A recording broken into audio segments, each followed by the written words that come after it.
There we go. Hello, everyone. Welcome to another Mental Health Monday. My camera is not focused now. Hold on. It unfocused itself. To redo. That's a little better. It's probably as good as I can ask for right now. Okay. Hello, everyone. Welcome to another Mental Health Monday here on Even Tacos Fall Apart. I am really excited for this conversation. Glad that you guys are here. It's the start of a new week, which is always something that can bring a lot of really good things, including good conversations. So, very happy to be joined today by Dr. Corey Jentry. Corey, thank you so much for taking the time out of your night. Thanks so much, and thanks so much for having me here. It's a real pleasure. Yeah, I'm excited to get into our conversation tonight. It's been a while since we talked about the troubled teen industry. And what we talked about, I believe last time when we talked about this, we talked specifically about wilderness therapy and the troubled teen industry. So we're going to Mhm. talk about it a little more broadly today. But Corey is a survivor of the troubled teen industry and the author of Selling Sanity, The Troubled Teen Industry, The Insane Profits, and the Kids Who Pay the Price. As a teenager, Corey was sent to one of these so called therapeutic programs that promised healing but delivered manipulation, control, and abuse. He took the painful experience and turned it into purpose, earning a PhD from the London School of Economics, where he studied power structures, systemic violence, and conflict resolution. Now he's using both his lived experience and academic experience to expose how these programs operate, help families recognize red flags, and push for ethical, trauma informed care. We're going to talk about what really happens behind those glossy brochures and also how this industry has managed to thrive for so long and what real reform could look like. But Corey, I appreciate you joining us and just agreeing to share part of your story with us today. Thanks so much for having me again. It's a real pleasure to be here, and always happy to share my story. And it was one of the reasons wrote my book. Yeah, yeah. It's always interesting to hear kind of what inspired people to start sharing their story. And I want to get into that. Before we really dig in, though, I want to also share your website, a link to your book, and a link to your LinkedIn as well. So if you are looking to connect with Corey anywhere, you can find ways to do that in the chat right now. And if you have a question for us tonight, we have a question queue open. Feel free to pop your question into the chat and we'll address it while we are here. So, Corey, what did inspire you to start sharing your story and help others through your advocacy work? Um, Again, another great question, and I wish I had a very altruistic answer for it. A lot of people are like, "Oh, I felt inspired by this," or they wanted to share a story of resiliency.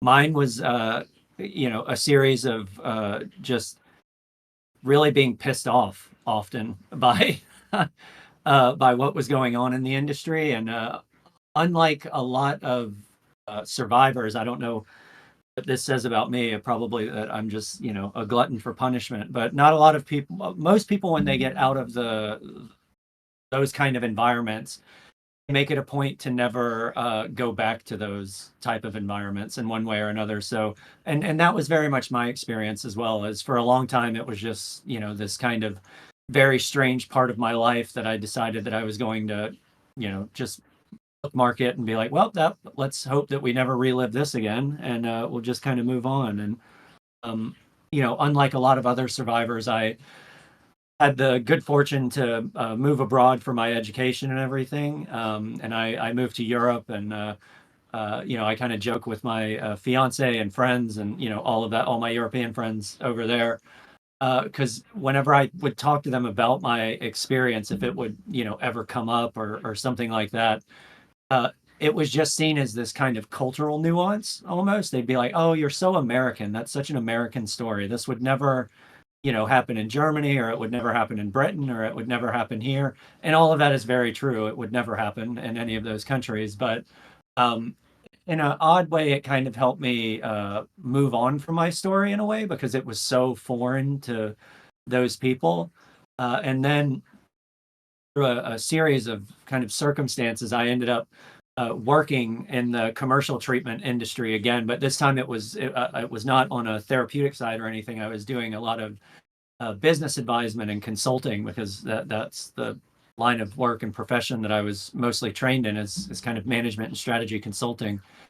And so I started working with a lot of behavioral health companies, and I started having a different experience of the industry, seeing it from, the kind of point of view of a business person. And that process reactivated, I would say, a lot of old trauma that I didn't even know I had, to be frank. But it just kind of got my wheels turning. And as a behavioral scientist generally, there's kind of a neurotic curiosity that I have generally about these things and how systems work, and what incentive structures look like, and things like that, that any good behavioral economist would be curious about. So I wanted to kind of start understanding that from the industry side. And through sort of a reverse engineering process, I just started meeting and coming in contact with a lot of the people from my past, some of whom were practitioners that were still in the field, where I was like, oh my God, I cannot believe that you were still doing this. How is this legal? To some people that were, survivors that went through the programs, or, Mm. whatever.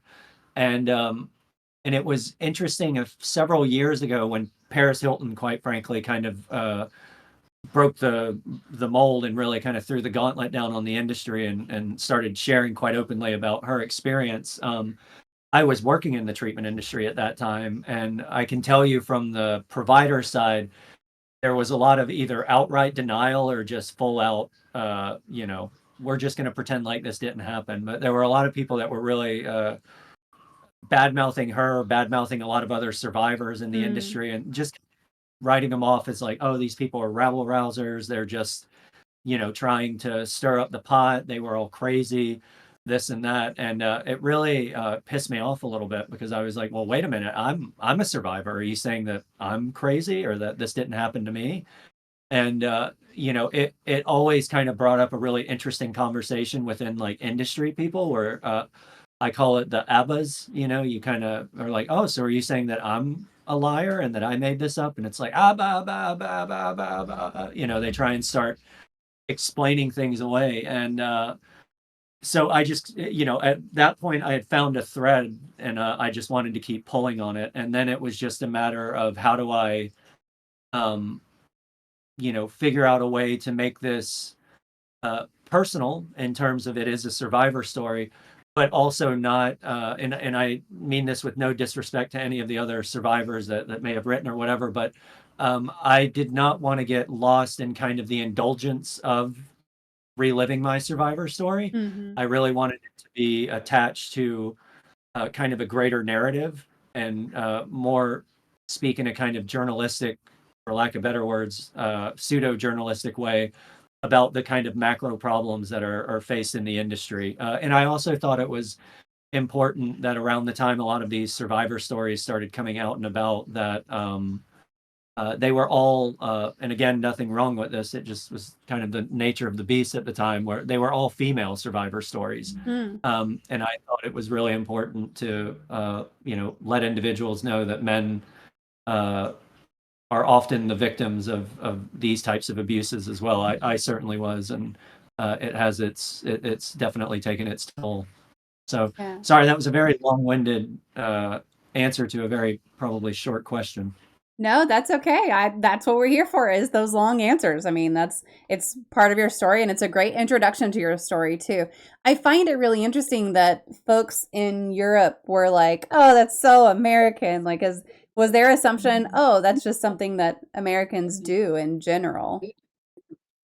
Yeah, I mean, part of it is just from a healthcare administration standpoint, the way that the Europeans approach healthcare, and the way that the Americans, or North Americans for that matter, approach healthcare. It's just really a tale of two cities. I mean, over there, it's one of the benefits of everything being socialized over there, Yeah. is it all in one way or another goes through the public sector, even if it's private stuff, because they do have private hospitals and private healthcare system throughout Europe and other countries in the West. It's just uh, very much integrated with the base public healthcare system that's out Right. there. So You still have to go see a public healthcare doctor to go see a private healthcare specialist, if that makes sense. Whereas in the US, everything is private. Um, and there is this kind of uh, anti-regulation mindset in the United States that is just it's almost like a game of pass the buck with who's gonna look after this, and it's like, oh well, the feds are gonna do it, and then they're like, we're not gonna do it, the state's gonna do it, and the state's like, well, we're not gonna do it, we'll let the county do it, and then the county's like, well, we're definitely not gonna do it, we'll let the cities do it. And the cities are like, well, I guess we have to do it. So they don't, most of them don't, quite frankly, do a very good job of it. So it's a diffused healthcare system. So their mentality towards this type of stuff is just, it's just very different. Um, and because we have such a diffused healthcare system in the U.S., it is kind of a ripe. I hate saying it this way, but it's kind of a target-rich environment for families that are in crisis or individuals that are experiencing kind of hyper vulnerable situations. They're particularly if they have some kind of resources, like middle Hmm. class, American families, which is really what I wrote a lot of my book about, where they're really just uh, taken advantage of quite badly. Yeah, yeah. So on the kind of flip side of that, what do you love about what you do now? What do you love about being an advocate and a speaker and an author, and is what are the biggest challenges of it too? Sure. Well, for anyone that's listening and is maybe wanting to engage in self harm and write a book, which is what I think writing really is. It's a sophisticated form of emotional self harm. I'm kidding, of course, but Well, a not lot of it really though. is just really joking, but not really joking. Um, a lot of it is just getting clarity, and you really do have to be passionate about the subject matter and the material. One, just to stay focused long enough to try and write something down and articulate it. It really was. I mean, I love the industry and the field that I'm in because it does, despite how screwed up it is, it I do feel like I'm making a difference now, particularly Hmm. now with kind of being more open and transparent about my advocacy and being very open about my survivor story and stuff. Because before in the behavioral health industry, I was uh, it almost felt the equivalent of like being in the closet or something like that. It was like I knew, but and other people kind of knew, but just nobody ever talked about it. Hmm. And because the behavioral health industry is quite inbred and it's quite pathological as well. I don't know a better way of saying it, but nobody wants to upset anybody because it's kind of like 2 degrees or 3 degrees of separation. So it was quite liberating when I did finally decide, fuck it, I'm gonna go do this and like we're gonna, really go for it. That was quite liberating, and it really made me kind of fall in love with the work that I do all over again because now I really can. Uh, I didn't do it before, but I can be much more vocal about my advocacy for patients and their families, and um, you know, really I see my job as trying to get a bunch of very distressed people in a very distressing moment to just calm down and make uh, more thought out decisions because it's quite a lot of these behavioral health episodes and things that families are experiencing or individuals are experiencing. There's an old saying that is, don't make permanent choices based on temporary feelings. And Yeah. there's a lot of families and individuals, quite frankly, that will make very permanent and life altering decisions for their kids in very kind of impulsive moments. And a lot of that, unfortunately, is because of how the industry is done. So being able to kind of stand up for people in those moments is it's very rewarding, and I love Yeah. It's definitely gotten more challenging after writing the book. I mean, if you ever want to see a white hot career get ice water thrown on it, just write a whistleblower book about the industry that you work in. It's a great way to derail a career. But um, aside from that, it's been really yeah, it's been very rewarding on a personal level. Yeah, yeah. Nato Shido says, keep up the good work, which I love. And we've got somebody in here just saying, popped in for a second and hi. So appreciate y'all being here. If you have any questions about the troubled teen industry, or for Corey or for myself, feel free to pop them in the chat. We'll make sure to get them addressed while we're here. But yeah, yeah, and it's interesting to me. I feel like for a while, also there was a lot of emphasis, and this was before kind of the Paris Hilton coming out and speaking against it, but there was also a lot of like um what's the word? It's not like glorification, but there were all these reality TV shows, Scared Straight and like all those kinds of things that they would put kids through these, or even to all the talk shows were like, we're gonna send you to a prison to see what it's really like. And even in those, even though it's not a specific program, although they probably were, and I just don't remember them pushing a specific program at the time, it's one of those things that it's like, those are it just watching those is very traumatic. You can see the trauma happening, the trauma unfolding. And looking back now, I don't watch much live TV anymore. It's the age of streaming services, right? So maybe they're still going on, but I feel like for a while there, it was really out there and in your face as well. Yeah, there has been this interesting, almost popularization and kind of even in an odd way, this kind of fetishization of recovery Yeah. culture, and it's almost like, I mean, recovery, I think, is a very real thing, and that looks, very different for everybody in every way. I think historically,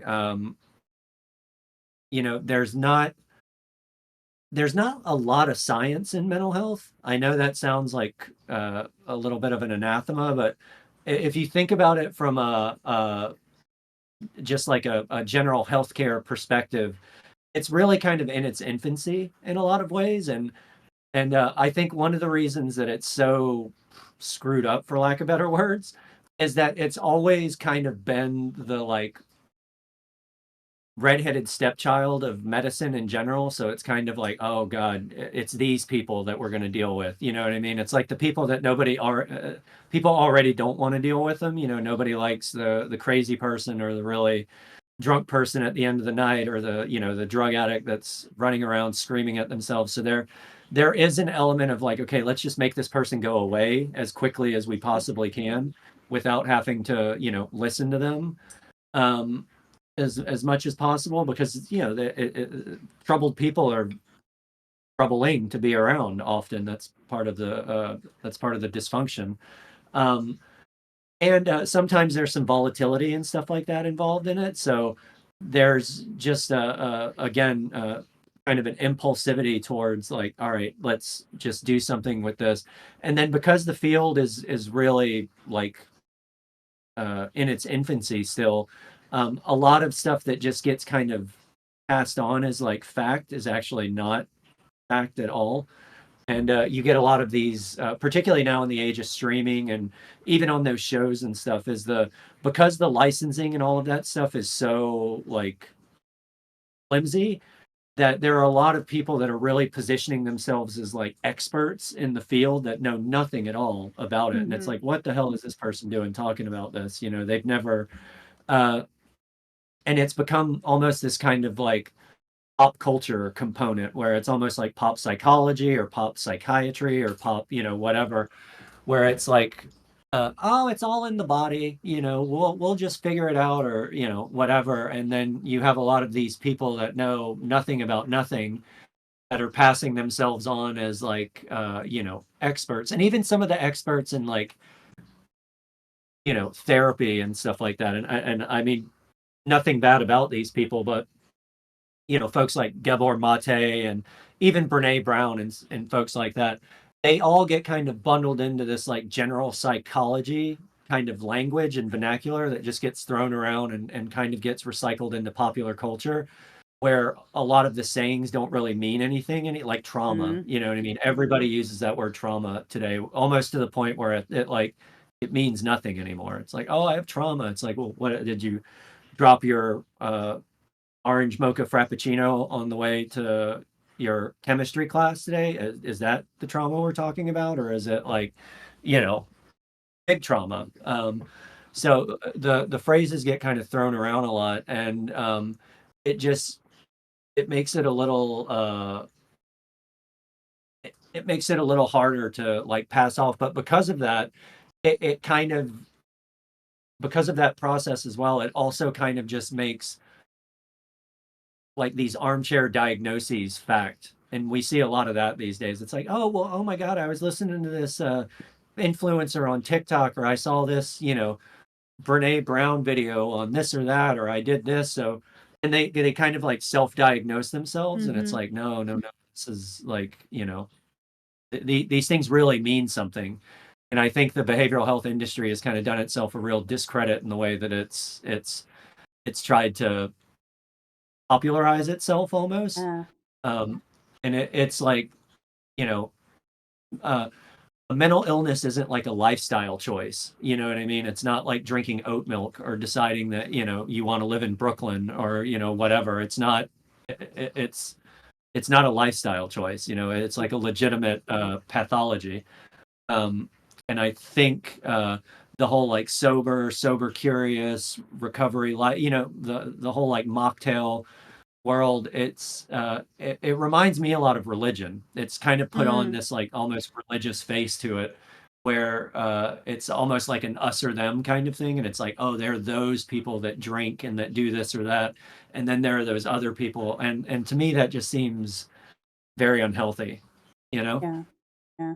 doesn't seem very productive. You wouldn't be like, oh, those people with the flu, and then those other people. You know what I mean? It's like this. It seems a little ridiculous. Or those diabetics. You know what I mean? Mm-hmm. Can't handle Yeah, them. It's just, you know, to me it seems a bit absurd. yeah. It you bringing up kind of the just pop psychology piece of it, and the folks who are getting recognized as experts when not really being experts in those fields. I was just watching a documentary, and I wish I could remember which one it was.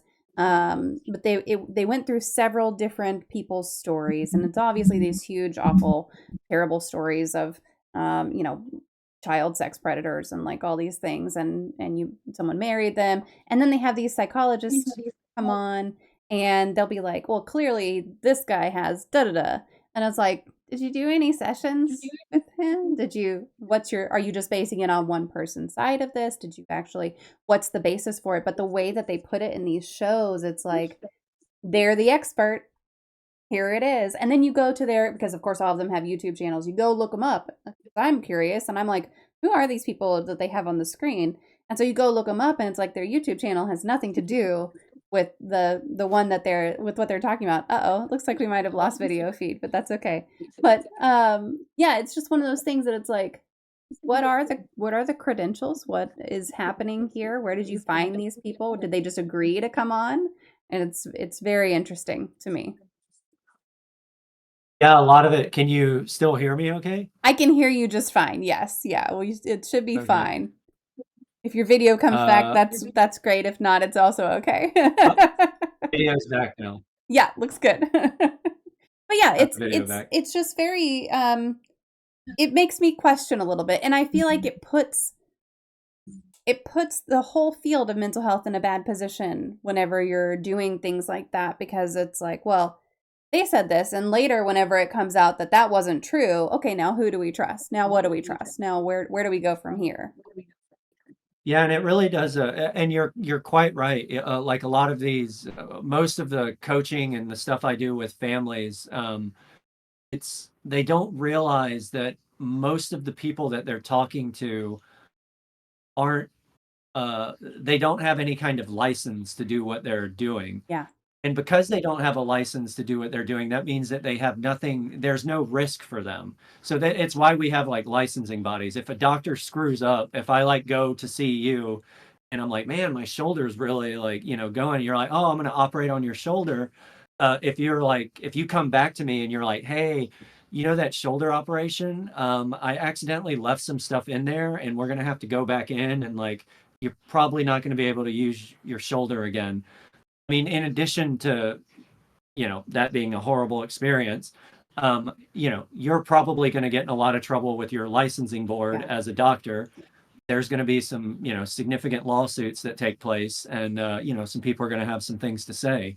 In the behavioral health field, if Jane decides I'm a life coach and I'm going to start a YouTube channel, and she starts, oh, you need to get off those meds, or you shouldn't be doing that, or oh, this or that, or oh, girl, you know, he's just a little, they know nothing about nothing. And then they start handing out these diagnoses, and people start adjusting their life and making major life decisions Mhm. and health decisions based on that. There's no mechanism for accountability with those people. I Yeah. mean, you could maybe try and sue them, uh, if that were a possibility, but who are you going to report them to? You could, the Better Business Bureau, maybe, if they'll do anything.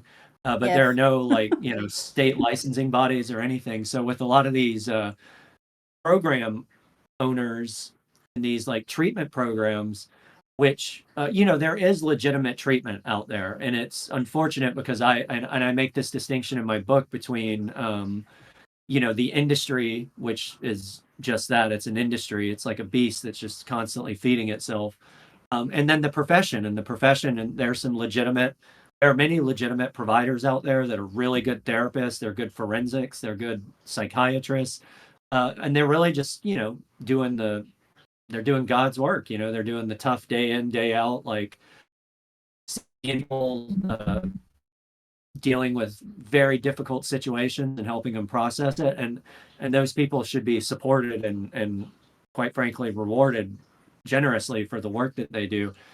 There's just in the you know sea of uh in the sea that is the behavioral health industry, there are very few there aren't nearly enough fish that are doing the work that need to be Hmm. done, so to speak. So it's just really easy for families to get sold, because most of the people that they're talking to, they're salespeople. Uh, they're not really like healthcare professionals or licensed doctors or something like that. They're salespeople, and they're trying to pitch you on something. And if Yeah. what is that?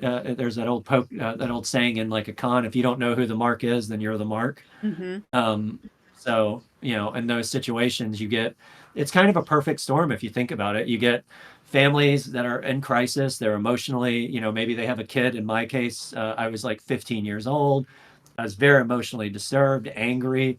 My parents probably not probably, they thought I was a pain in the ass anyway. So they were like, let just get this kid out of our house. And, along comes a treatment program, some counselors that, knew nothing about nothing. And they were like, oh man, your kid's going to die. And this is going to happen and that's going to happen. And that's a hell of a thing to uh, be told if you're a parent. I mean, I love I'm not even a parent. I have nieces, and Jesus, if somebody called me and were like, hey, the twins are really struggling and they could die, I mean, I'd do whatever I needed to do Yeah. to help them. And these programs know it. So, they get you in a very vulnerable situation, and it, a lot of times families get taken to the cleaners. I mean, I was in treatment with this one kid who spent $2 million, and he was 15, same age as Oh my me. gosh. His family had spent $2 million by the time they had gotten to the treatment center that I was in Wow. with him. Wow. But yeah, I mean, you're right. I would do anything for my kids. No matter the cost. I would go into any amount of debt if it was something that I was convinced was Totally. going to save their life. Fine. Like I'll do it. I do not have $2 million. Please do not charge me $2 million for anything related to my children. But Yeah, yeah. I want to read a Well, and couple the of the truth is that the oh, go truth ahead. is that 2 million is like ridiculous, and that Yeah. a lot of what I do with families now, if I do like family facing work and stuff like that, is basically coach them out of making a lot of these big ticket prices, because mental health's not something that you can just it's a major misnomer, but it's not like these 30-day fixes, or it's like, oh, you'll go to treatment and you'll this and that. It's like it's not something that you can you can't microwave yourself out of a Yeah. mental health crisis. You know what I mean? It's a slow burn process. I want to read a couple of comments from the chat, and then I have we're going to kind of go a little bit back, and then we're going to move forward into kind of deeper into your story. But NATO Shido says the game space is a bit fragmented. I've been enjoying a lot of authors not binding their gender, which allows said games to be free. Like the House of Tesla, the protagonist is not sex or gender defined, at least from the beginning of the game. And obviously, Tesla existed in history. I love that in games. I think that that's a really cool thing. And whenever I play games, I like it whenever the body types aren't tied to gender necessarily, and some of the body features aren't tied to gender necessarily, because it's fun. It's fun to play with, and I think games are a really good way to allow yourself a little bit of escapism sometimes when needed and when healthy, as long as you don't go to like an unhealthy place with it. But yeah, I think that it's a really neat thing. I'm glad to see more and more of that for sure. And then Tib in the chat has better help in quotation marks, with help in quotation marks. Yeah, I mean, it's definitely mental health in general is a huge industry. It's a money making industry at this point, especially with all of these apps and things being like, it's cheaper to just go to us and pay us money out of pocket instead of using your insurance, which is sometimes true, unfortunately. Yeah. But yeah, it's money making, and that's a bummer.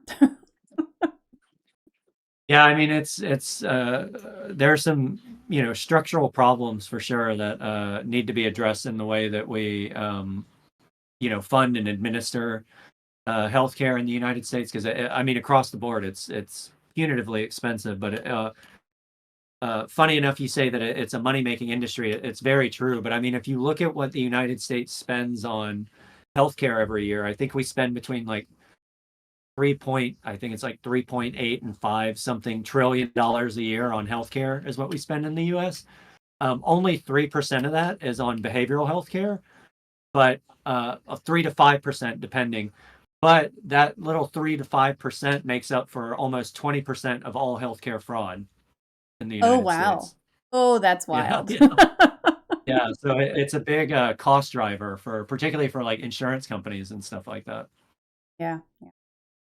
And then Tib says, as a teen, I would bottle up everything because of experiences like these. Out of fear, my parents would overreact and send me away to some messed up treatment. Oh, the threat of it. Yeah. And then you're repressing a bunch of stuff that you don't need to be repressing. It's it's great if you can express everything the way you need to express it. I have a 12-year-old, and he and I have started having some conversations about like, hey, your attitude's changing quite a bit, and my reaction to that is going to take some time to adjust. Like I have to adjust to this new person who's emerging, and but it's okay for you to still express frustration and to express it in ways that are not harmful, and they're not harmful to you, they're not harmful to me, they're not harmful to other people. We just need to work through it in general. But not everyone gets that. Sometimes you get a preteen or a teenager, and you as a parent are just like, what the fuck just happened? And you don't know how to react to that, you know? So yeah, it's tough on both sides for sure, but more on the teen, I would think. Yeah, I mean, there's also, I think, a tendency in this, you know, uh, culture that we live in or country or whatever is that we tend to look at we there's a tendency to like pathologize everything. So like when, uh, you know, being a teenager it's always sucked. I don't know a better, Yeah. when people are doing it, it's like, look, man, this is just, I don't know a better way of telling you this, but like, the next like, from 12 to 19 or 20, it's going to be a little shitty. I don't know Yep. a better way of telling you that, but like it's not all bad or whatever, but like your hormones are all over the place. You're becoming sexually active. There are parts of the brain that start activating again because your hormones start developing and stuff like that. Your body is like physically changing. If you're a female, you start having like menstrual cycles and stuff like that. It's like, look, I don't know what to tell you. Your face looks like a nuclear bomb went off on it some days. It's like, it's like this is gonna suck. But uh, it's not like a problem. It's just a developmental stage. Yeah. And a lot of what I do working with kids or families that have like troubled teens or whatever is again, just kind of talking them off a ledge a little bit and being like, look, I understand that, your kid's a pain in the ass or like, you want to drown your daughter in the pool, or like, whatever the experience that a parent may be having at that time. And a lot of the time they're, um, I say the kind of tongue in cheek situation, but I think that's also what happens with parents is they start, because of that, it's a relationship renegotiation is really what happens, Yeah, is because they turn definitely. into like little adults. Their perception of the world and everything starts changing. So you kind of move from like God to just like not God. And then they're kind of disappointed that you're not God. They never tell you that, but like, they really looked up to you. And then it's like, oh, you're just a human, mom.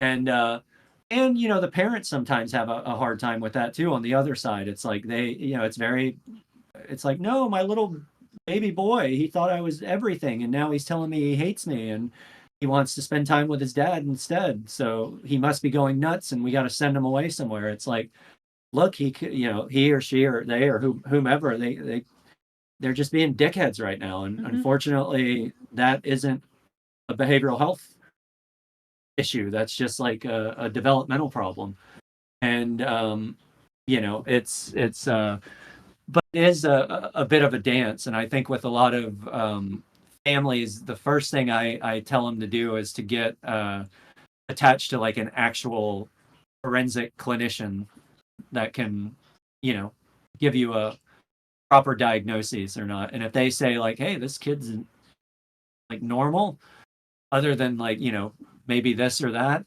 then, you just kind of let that deal with it. But most stuff can be done in an outpatient setting. Yeah. And then Blue Bedlam also says, I still don't talk to therapists about some of my life because I don't want to deal with mandated reporting for things that happen to me. Yeah, that's rough also. Yeah, I mean, I would, as a rule of thumb, always err on the side of, if you don't feel like you can be honest with your therapist, then you probably should get a new therapist. Yeah. Gen- Generally, but yeah, I mean, some concerns are I definitely I understand people's anxiety around it, Hmm. because it has um, it, it it's gotten very messy, and I don't think the behavioral health industry has done itself any favors with a lot of these knuckleheads that they've let kind of get away with this stuff. So, do you have a true crime story that fascinates you? Oh God, I feel like I've lived a true crime story in like a weird way. It's the way I was in what was for all purposes a cult for from the time I was 15 until I was 20. And I was there along with hundreds of other kids that were all in the same situation. And while we were in those facilities with those people for years, I mean, we didn't have regular jobs. We didn't go to school, didn't get any education during that Oh, time. wow. We just like hung out with each other, goofed off, and had a lot of fun. I mean, it was great as a kid, like just having fun and, doing this and that. But there were a lot of developmental and like psychological problems that I had, and that other kid, and, some real abuse and neglect and things that, were really significant, that just didn't even get addressed. I mean, I was there for 5 years. I never saw a psychiatrist once. I never saw a therapist once. I just saw the counselors. And to me, um, the true crime, it's like the best true crime story in the world. It's like, not only did these guys do this to like thousands and thousands of kids, but they made tens of millions of dollars off of this. And nothing, I mean, kids have killed themselves, families have been completely destroyed, uh, you know, countless amounts of money has been lost, government fraud, all of that. And these guys are just walking around, hanging out at Walmart, going to Dodger games, like, rich, like, not just not just like, living, thriving. And and in the wake of them are, thousands upon thousands of these kids that they've ruined their lives, you know. So I'm going to back up a little bit. For those who might not have heard of the troubled teen industry, what exactly does it include? Yeah, so the teen treatment industry is kind of a broad spectrum, and it covers everything from like individual therapy to what could be like kind of basic residential programs for, think of like the 30-day treatment centers and stuff like that. Then there's so that's all what I would call the kind of standard industry, standard treatment. There's residential treatment, there's partial hospitalization programming, there's outpatient treatment, and then there's just uh, you know, regular therapy and stuff like that. The troubled teen industry, you can identify it by a couple things. One is it tends to be a lot more longer term. So they instead of a 30 or 60-day program, a lot of the troubled teen programs, not necessarily all of them, but a lot of them, most of them are very long term. So you're going to go there for like 6 months to a year, probably like a couple years, depending. Um, the other component about them too is because they're so long term, they tend not to be evidence based programs.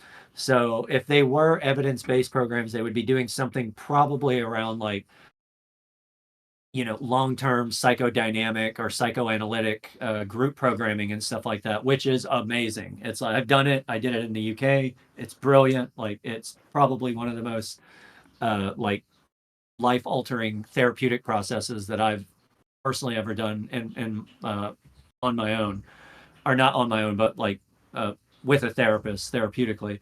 Um, but most of these programs are like a year. They're going to be in the woods or something like that, or they'll be at like a boarding school, or uh, and then a lot of them use a lot of non-evidence based practices. So they tend to be very dogmatic too.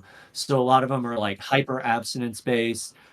There's a lot of them that are faith based, so they're like very Christian, which there's nothing wrong. There are some really good faith based addiction treatment centers that are Yeah. actually very good programs, and they're not abusive, and but they come at it from a Christian angle, and that's totally fine if that's your jam. Then like absolutely. Um, but a lot of them, those are kind of like they're Christian in the sense that like they're run by nuns or something like that. You know what I mean? But the programming and the evidence, it's scientifically based. It's science backed. So it's like Yeah. doctors, adults, licensed people that are kind of running it. A lot of the troubled teen places are owned by, they'll do a lot of stuff with like peer pressure and peer based support, which there's, not a lot of evidence around that at all. They're very 12-step oriented and utilize a lot of the kind of 12-step AA, NA dogma and narrative, which again, those are, fine programs. They help a lot of people, but they can be very culty, and it's not an evidence based practice. And they tend to really they tend to really kind of brand themselves as almost like a lifestyle thing, Hmm. you know.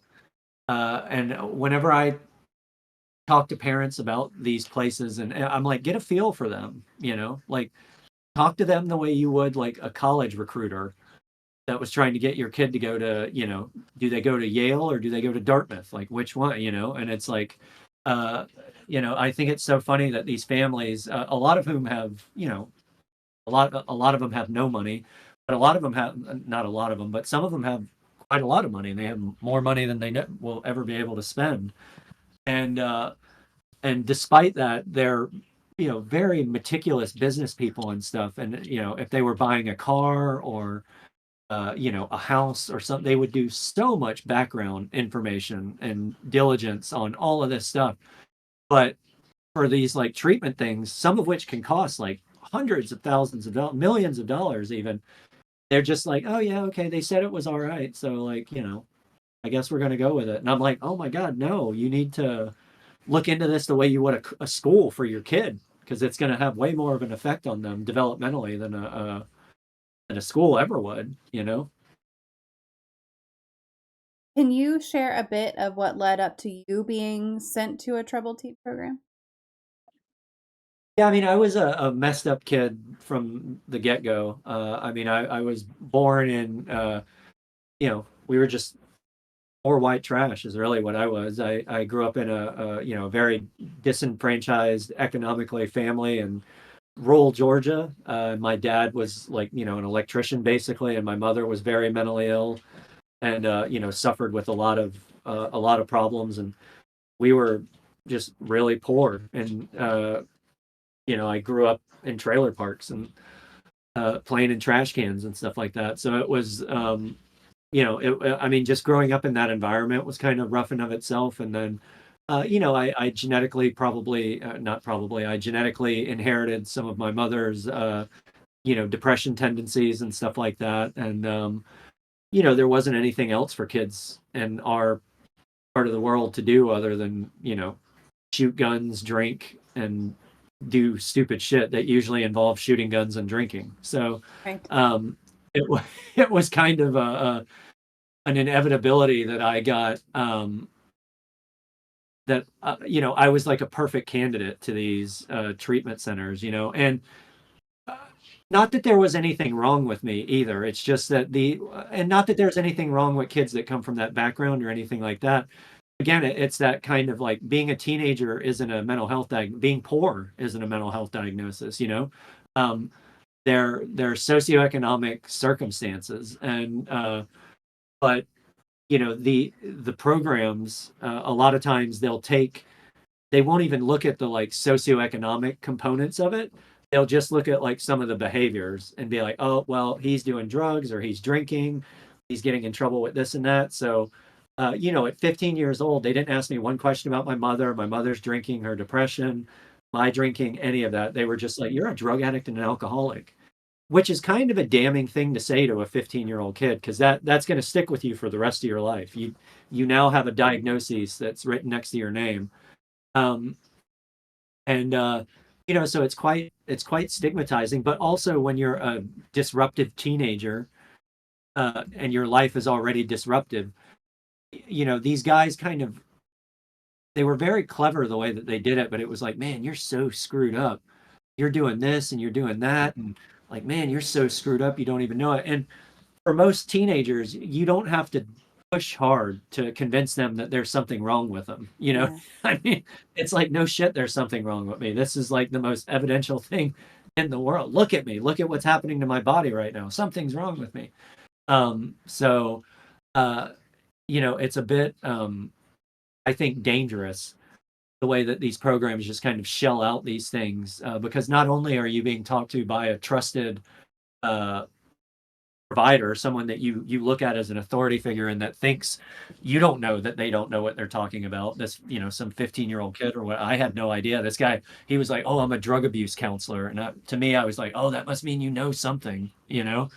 And looking back on it now, it was like, "Oh my God, this guy's a fucking idiot. Like, he has no idea what he got that certification online for like 150 bucks. Like, Right. what?" You know what I mean? And now me and my family are making like life decisions based on this guy's advice. Some like 21-year-old or something. So um, it was kind of a perfect storm for me, and kind of coming from that family. And they just laid out like perfectly. They were like, "Man, you're screwed," and they also convinced me quite compellingly. And this is I think where the peer support comes in, is that it wasn't just the counselors. It's one thing if they're telling you like, "Oh man, this is you," but then when you have a group of like 25 or 30 kids that are all your age, they're your peers, they're cool, they're good looking, they're trying to like influence you, whatever, and they're all like, "Yeah, man, you're one of us. You're one of us." It's like, okay, I'm one of you. Sure, sure. 'Cause you don't really know what it means. Yeah. You're just like, I like these people. They're giving me attention. Uh, And you're a I teenager, want you to want be to here. fit in. Totally. Yeah. So, it's the environment's quite predatory. Mhm. I would say it's, again, back what I was talking about before. It's ripe for exploitation, Yeah. And you're and saying like, my family was just perfect for it. yeah, you're put in front of these people, these adults as a teenager, and as a teenager, you're going to think, okay, well, this is an adult. My parents know that this adult is here, therefore I should listen to this adult. Like that's the extent of how far you really think about whether or not someone's qualified to do something generally. Absolutely. When did you realize something was wrong? I mean, there were a couple times when I was in the treatment center that I was having like full-fledged, like, uh, looking back on it now, I should have been like hospitalized in those Mm, instances, but I was having like full-fledged psychiatric episodes there. And I remember talking to them one time. I was like quite suicidal, actually, and I was really worried that I was going to harm myself. And I just remember one of the counselors at the time really just kind of dressed me down for it. He was like, "Man, you are so fucking selfish, and do you know this and that, whatever." And I was like, wait a I mean, I was like 17, something like that at the time, uh, and and just really going through a rough time, and even at that point, I was kind of like, maybe I don't know, man. Like I don't I think something's going on. But you kind of go through it, and then when I got out, I mean, something is really uh, bad when you go to AA meetings. Because at the time, I was going to AA meetings and doing all that stuff because I was sober. They were like, "You're a drug addict and an alcoholic, and if you ever even look at this stuff again, you'll die." And I was like, "Oh my god!" So I'm not going to do that. And it's bad when you start going to AA meetings and they're like, "Man, you're pretty weird. Like, what the fuck is going on with you?" And because I mean, AA is again, it's a great organization, but it can be pretty culty too. Anyone yeah, that's ever been to like any of those meetings, it's it's an interesting place for sure, with some interesting characters there.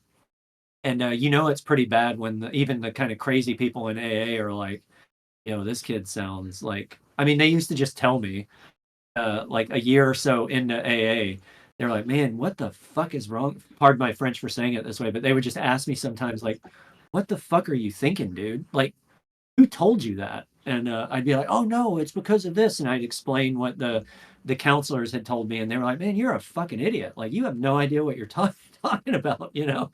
Uh, so it's pretty bad when even the guys in AA are like, "Yo, this is weird." yeah.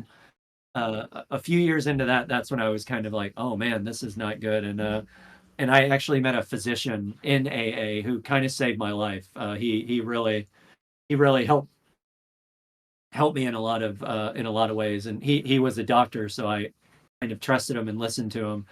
And he was like, yeah, I think you should see like a professional person, and start start actually doing things that doctors tell you to do. And I was like, okay, okay. And he was right. It saved my life. Yeah. AA can be really helpful. And I know sometimes you like, if you've never been to an AA meeting, I've been to an Al Anon meeting, several Al Anon meetings. And as part of that, they encourage you to like attend an AA meeting as well. And if you've never been to one and you're on the outside and you're like, oh, I've heard of AA, it does great things. It's just people. It's just alcoholics supporting other alcoholics. And not like supporting them drinking, supporting them in their sobriety and getting sober and being a support group essentially. But it's just people. Like yeah, that's something that I don't know that a lot of folks understand about AA is that the reason so many chapters are super different from one another is that it's just a group of people over here and it's just a group of Yeah. people over here and it can be really really good and that's why you'll hear some folks say like oh this place in this city is super great, don't go to this one over here though in this city, like that one's not Yeah. as Yeah. good. So you gotta, I love AA, think it's really really good and it can really be super helpful for folks who need it. But yeah, it's another one of those, it can feel really culty because sometimes it Yeah. turns into its own little clique, its own little cult.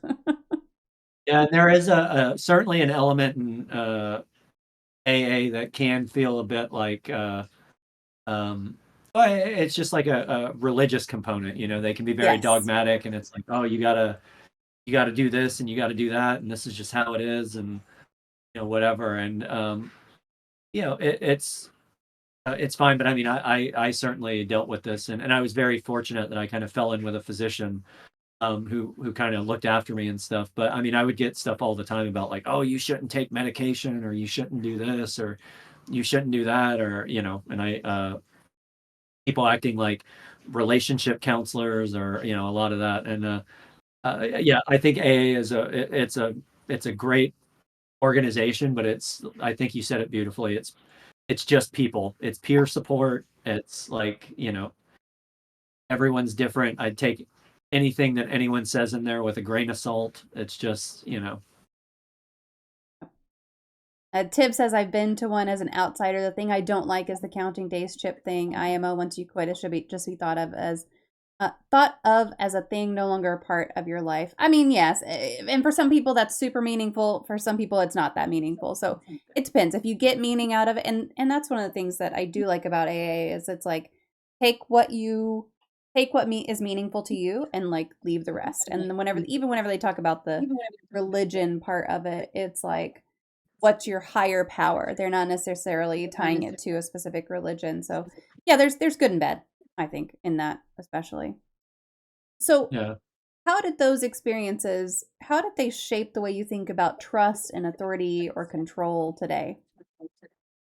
That's a great, it's a great, how do they not shape how I think of authority and control?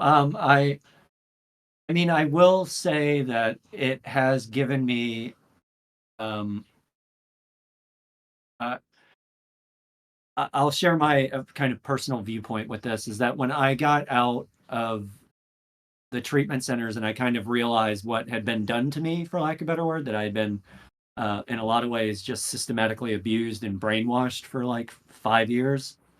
And when I say abuse, I don't mean like I was never hit. Nobody ever did anything like sexually to me, but it was definitely emotional manipulation and abuse, like a lot of uh, emotional and psychological abuse. I kind of chalked all that up to the fact that I chalked it up to ignorance, if that makes sense, because I was 15. My parents were very uneducated. My dad was an electrician with a high school degree. My mom had no education whatsoever. So my family were very like blue collar working class. They just, you don't know what you don't know. And, and I saw that as a weakness for sure. So I made a little vow to myself that I was going to get as educated as I possibly could, so that I would never be bamboozled like that again. And 6 degrees later, here I am with all of that, and it uh, it's afforded me a level of intellectual skepticism, if that makes healthy, very healthy intellectual skepticism, and a good you know radar for bullshit from a lot of these providers. So um, it it definitely involved me getting a lot of therapy and stuff to kind of redefine my relationship with like power and power structures. But it also is no surprise to me that I did my PhD in the things that I did my PhD in on power structures and like human behavior and incentives and all of that, because it is something that's um, really fascinating to me. And I mean, we're all uh, both agents of and victims of power. At one way or another, we all have it and we exercise it in certain ways. And then we've all been victimized by the way that other people exercise their use of power. So I find that kind of fascinating from just the human condition standpoint. Uh, but it's certainly made me just generally far more skeptical and questioning of all systems and institutions. And Yeah. there's just always kind of a a gnawing question that I have with anything is I'm like, I wonder what's going on behind the scenes there. I wonder what's going on behind the scenes there, you know? Yeah. Just kind of giving you that little bit of let's scratch it. Let's scratch the surface of that a little bit. Yeah, there is yeah, it's almost like there is like a morbid curiosity, I have to say that I don't know, Yeah, yeah, that I have with just about most things. So yeah. Why do you think the troubled teen industry continues to thrive despite the reports of abuse and all the stories that are out there? I mean, I think it's because we haven't I think people keep using the same shitty system that we uh, offer them until you offer them something different. And I think until we as like citizens, consumers, patients start demanding different approaches and start demanding accountability more.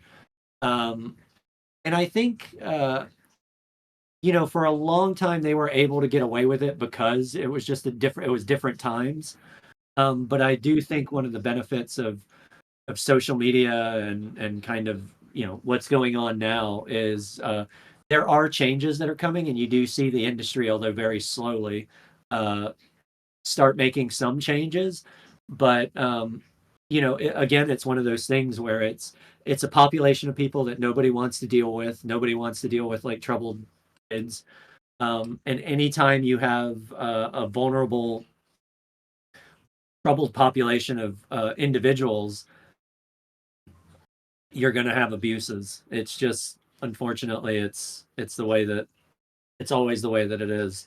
Um, uh, I think that what we can do though, and what I do see as hopeful is that consumers and patients generally are getting more and more educated on this, and because mental health care is developing uh, quite rapidly and it's becoming more mainstream, uh, there's going to be an accountability component to that, where more and more consumers are going to get educated and they're going to be like, well, hey, wait a minute, why are you doing this and why are you doing that? And um, and I do think some of it is starting to change now a little bit with like the social media stuff and things like that. Because quite frankly, parents are getting more aware of it too. And I think once parents kind of get a clock on this stuff and are like, oh, wait a minute, because and trust me, I come across people all the time that it should have never been parents, ever been parents. My parents are great examples of that. Should have never been parents. But I even my parents, who were not winning any awards on parenting at all, um, on a fundamental level, they love me. Yeah. And I don't know any, even like really bad parents, they love their kids, and I don't know anyone that actively wishes like harm upon their children. You know, you know what I Yeah. mean? So I think the more that we have these conversations, parents are just going to be more and more cognizant of that. Yeah. You touched on this a little bit earlier, but what role do social class and race or gender play with who ends up in these programs and then also how they're treated? Oh, well, I mean, race, class, and gender mean everything, particularly class, because if you don't have the money, then they just don't care. Most of these like troubled teen organizations and stuff like that, they talk a good game and they're all like kumbaya and let's have fires and yo, bro, we love you, man, like all of that. But at the end of the day, they don't give a fuck. They love you to the extent that they can cash your check.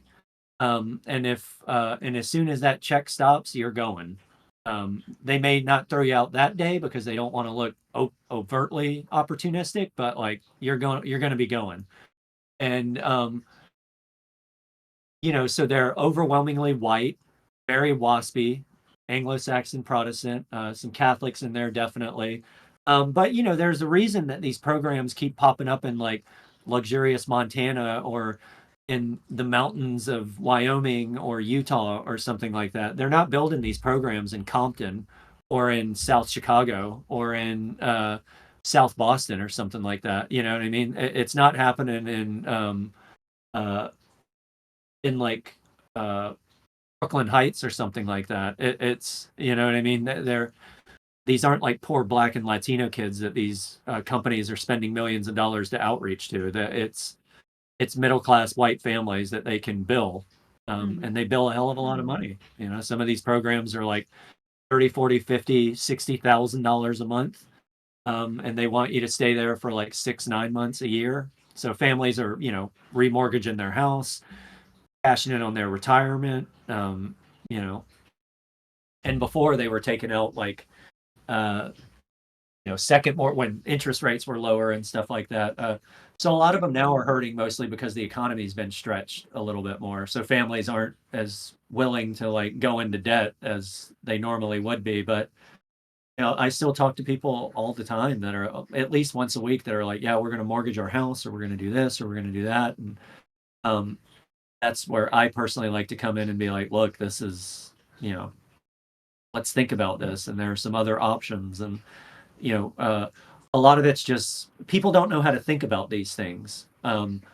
And it's really, I think, the role of a good consultant or anyone is just to teach them how to think about things in these types of situations. And it's like, okay, you could spend a whole lot of money on this and refinance your house and this and that, but the outcomes on most of these programs are horrific too. I mean, they all lie and we'll be like, oh, we have these amazing outcomes and blah blah blah. But if you really dig underneath the numbers, it's like one in six, 1 in 8 have like you know, these are not great. I would never go to a heart surgeon that had a like 1 in 8 Right. success rate. You know what I mean? So, um, a lot of these things are like coin tosses at best. How do you get connected with parents who are considering these programs? How does that connection happen generally? Usually through like I do a lot of work with therapists and educators. I go on a lot of podcasts and do stuff like this. So this kind of way, just letting people know that there are people like me out there, because there are a lot of just shysters, you know what I mean? And a lot of these, even consultants and stuff, they're just in it to get you signed up for the month. You know what Yeah. I mean? Because they tend to operate in like 30-day billing cycles. So, they're just there to like, yeah, sure, pay me $10,000 or whatever it is, and I'll get this sorted for you. And uh, a lot of it's just they're snake oil salesmen. I don't know a better way of saying it. And families don't always like the conversations that I have with them because I will be very honest with them about like one, whether I'm even willing to like consult with them or not. Um, and because a lot of people, they want, it's very easy to spend a lot of money because it's almost like they'll want to bring you on just so you can make the problem go away for them. And it's like, look, I'm not interested in doing that. That's like the Yeah. last thing in the world that I want to do. And because it's an unreasonable ask, I can't just make this go away. Like, this is something that you guys are going to have to do. And it's really just kind of facilitating, um, their own growth in that process. And, so they reach out to me usually through therapist, some kind of educator or something. They'll see me on a podcast. They can find me on my website and any of that stuff if they want to look me up. But yeah, I mean, usually the first thing that I have to say to families is like, "I'm so sorry that you're having to talk to me," is because usually Yeah. by the time they do talk to me, they've spent a lot of money and they're kind of at their wits' end with a lot of things. So, I mean, I would have never thought that a poor kid from a trailer park in Grovetown, Georgia, would have built a career out of uh, keeping wealthy mostly like wealthy or middle class families, from getting ripped off by by treatment centers. But like it's a living, it's an honest living. So um, Yeah. yeah, but that's really a lot of what I do is kind of coaching families to just like calm down. You don't need to spend a lot of money or make a lot of rash decisions right now. Like this is a lot of it is like allowing them to kind of take the power back Yeah. in the process. Man, I'm stuck on that $30,000 a month, 30,000, 40,000, $50,000 a month. It's hard enough for me. It's like $10,000 a semester for my oldest to be in college right now, and that's hard enough. And like I Exactly. Yeah. like I said earlier, like I'll do anything for my kids, and if it was something that was really necessary, I would find a way, but damn. That's that's that's hard. That's hard. Oh God, there are places here in the U.S. I mean, there's a spot in Texas that it's like 75 or $85,000 every 2 weeks. Oh my God. I'm There's in a place Texas, in and that's, I mean, I hate being here, but I'm stuck here for now. But yeah, like I that's insane. That's insane. Texas is supposed to be cheap. yeah, yeah. Well, they're uh Yeah, there's a few folks that I've worked with, and they were spending 270, $300,000 a month on care for their loved one, and they were getting Man. completely ripped off, like Yeah. completely ripped off. Uh, and those are always very difficult conversations to have, where it's like, Yeah. "Yeah, you're getting fleeced. I don't know a better way of telling you this, but like Yeah. you So don't need any of this." what kind of marketing tactics or language are these places using to make their programs seem legitimate to parents? Have you ever seen the movie Almost Famous? Mm-mm. Oh, there's a really great line um, in that movie, and it's not the like "your home" line that everyone usually thinks about. It's just a throwaway line, but he says, "Friendship is the booze that they feed you." And really, in these circumstances, it's very. I mean, they know how to come at you. They come as like, "Oh, we're here to we're the solution." You know what I mean? And a lot of them, it's like, they market themselves as like, this is the thing that you've been looking for. Oh God, what are this is missing, this is that piece, find inner well-being, find that, you know what I mean? So they use very aspirational language, a lot of aspirational marketing. They use a lot of, they're very sophisticated with it. I mean, some of these companies spend millions of dollars a month on digital advertising and Google ads, and, uh, you know, they partner with big data companies, so they know who you are and where you are and what you're looking at and all of that stuff. So they have quite sophisticated marketing mechanisms, but um, that is kind of part of the education process that I work with families on, as well as like, look, this is what's marketing, this is what's fluff, and this is what's like legitimate. And there's a lot of fluff that they pass Yeah. off as like fact, and it's like, that's not fact, that's just fluff. That's like a marketing brochure with Right. some like really shitty outcome study data put on there. Yeah. Tibb says how many of these families feel forced to make a rash decision so that their teen doesn't spoil the rest of the children or the family. Yeah, I mean, if you've got that kind of thing in your advertising feed of that idea already, it's a draw, I would Well, imagine. yeah, I mean, a lot of the what I tell families is that anytime you call one of these treatment programs, um, ask them who you're talking to. Mm, Uh, and most of the time, 90% of the time, it's going to be an admissions specialist. Now, they may have a bunch of different titles for that or whatever, but at the end of the day, that person is not a social worker. They're not a doctor. They're not a therapist. They're nothing. They're a salesperson. And their yeah, whole job is to get you to commit to coming to their treatment center. That's their whole job. That's and if anyone's seen The Wolf of Wall Street, uh, it's exactly like The Wolf of Wall Street when he's sitting there talking to the guy on the phone trying to pitch him a stock. It's no different than a like a brokerage room. You have a bunch of guys, very tattooed, most of them. They're all hitting vapes, and they've got their headphones on, and they're just like kicked back like I am right now, trying to sell you on their treatment center. yeah, yeah. Because that's their job. That's what they're getting paid for. That's what they get paid a whole hell of a lot of money to do is to, and they get reviewed based on the number of clients that they close every month. Like all of that is it's very much a sales performance job. Yeah. Blue Bedlam asks, do you ever do expert witness work to educate courts about the treatment center, the treatment children are subjected to in these programs? I work with a public defender specializing in juvenile law, and occasionally we have clients who have been through a wilderness program or similar. I would love to do more of that. It's not something that I've done just yet, but I do work a lot with individuals that are most of the work that I do now with families. There's typically a legal component to it, and I like that because usually the patients are a lot more motivated, and if the courts are involved, there's usually a lot less foul play because nobody wants the courts to come in and be like, "Hey, what was going on here?" So I work a lot with families on like diversionary things and stuff like that. And that's quite gratifying.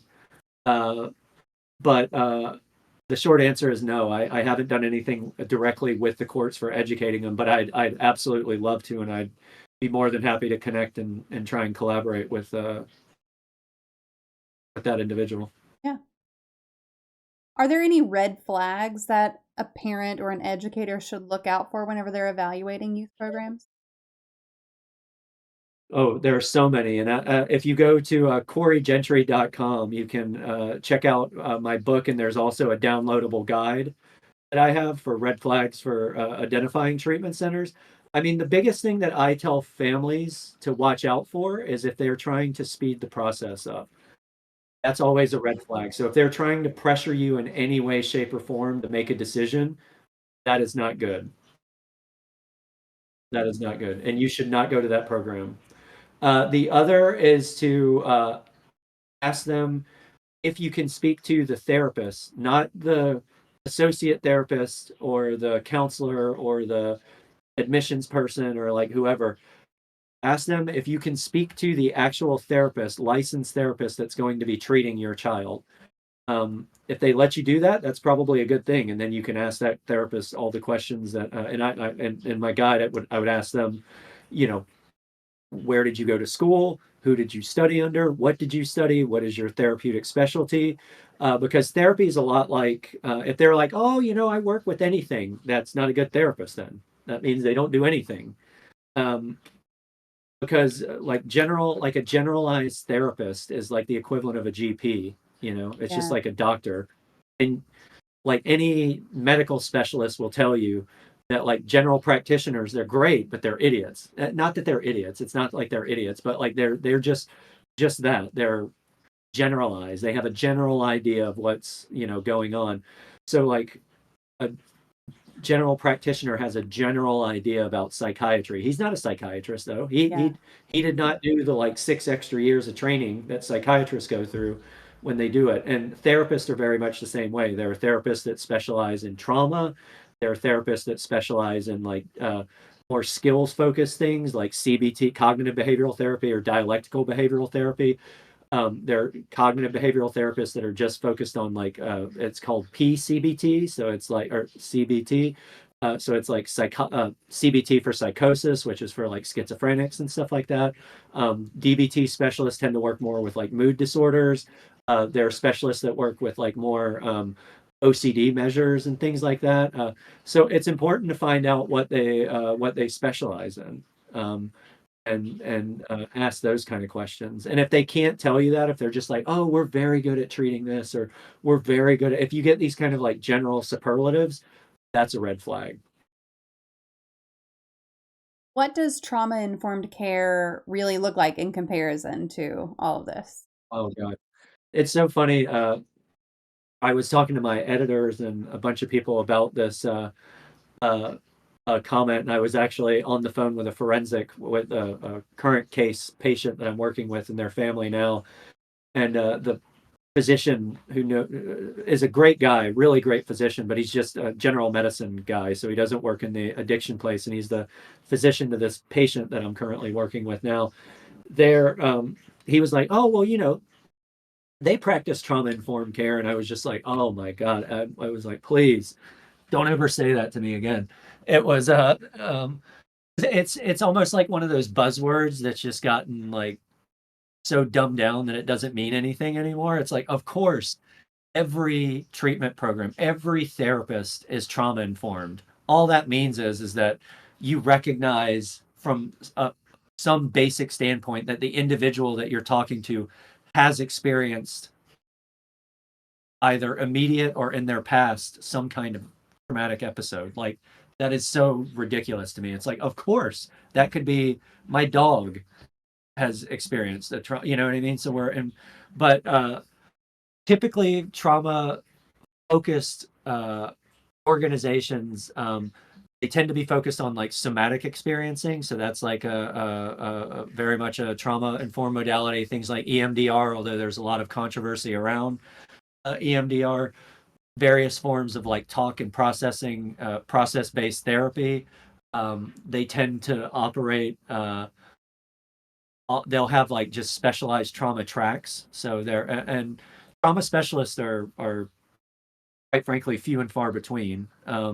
They're kind of like OCD specialists, or there's lots of people that say they're trauma specialists, but a lot of it is in the certifications, and uh, a lot of there's kind of a fight within the therapeutic world. Again, this is the difference between the industry and the profession, is that people in the professional world really focus in on the certifications because uh, it's just another level of training that you have to Yeah. go through in order to like be like, okay, I'm certified and I can work and focus on this. And some of them are quite rigorous, and they're also there's a financial component to it. So there's a level of commitment that people are just paying to kind of do this. So it's always a breath of fresh air for me when I'm talking to a therapist and I'm like, oh yeah, you do DBT or you're like trauma, this and that.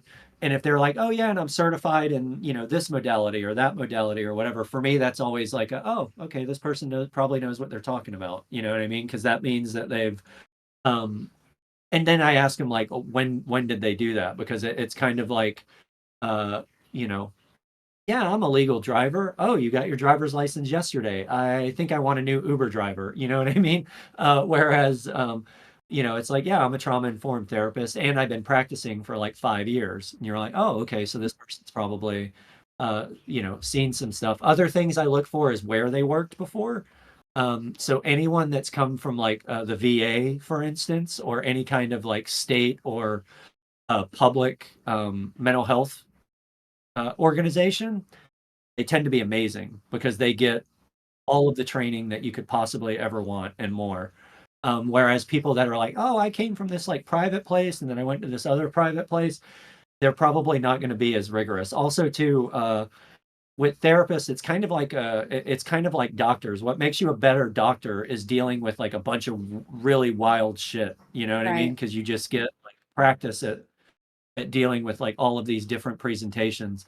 It's very much the same with therapists, so people that are coming from the VA or like county hospitals or are like legitimate social workers, they're dealing with like everything and they're dealing with it a lot. So they become a lot. It's like expertise is just like anything. You just become comfortable dealing with that level of pathology or whatnot. So people that are kind of in the know, you can kind of feel them out a little bit because it's like, oh yeah, they know what's going on. If you're in the industry, if you're not, then I definitely say like look at where they went to school, who they studied under, where they did their training and stuff, where they collected their licensing hours at, where they worked before. Like it sounds a little. Therapists get a little threatened with me sometimes because they're like, "Oh my God, am I being interviewed?" And I'm like, "Well, yeah, you kind of are, Yeah.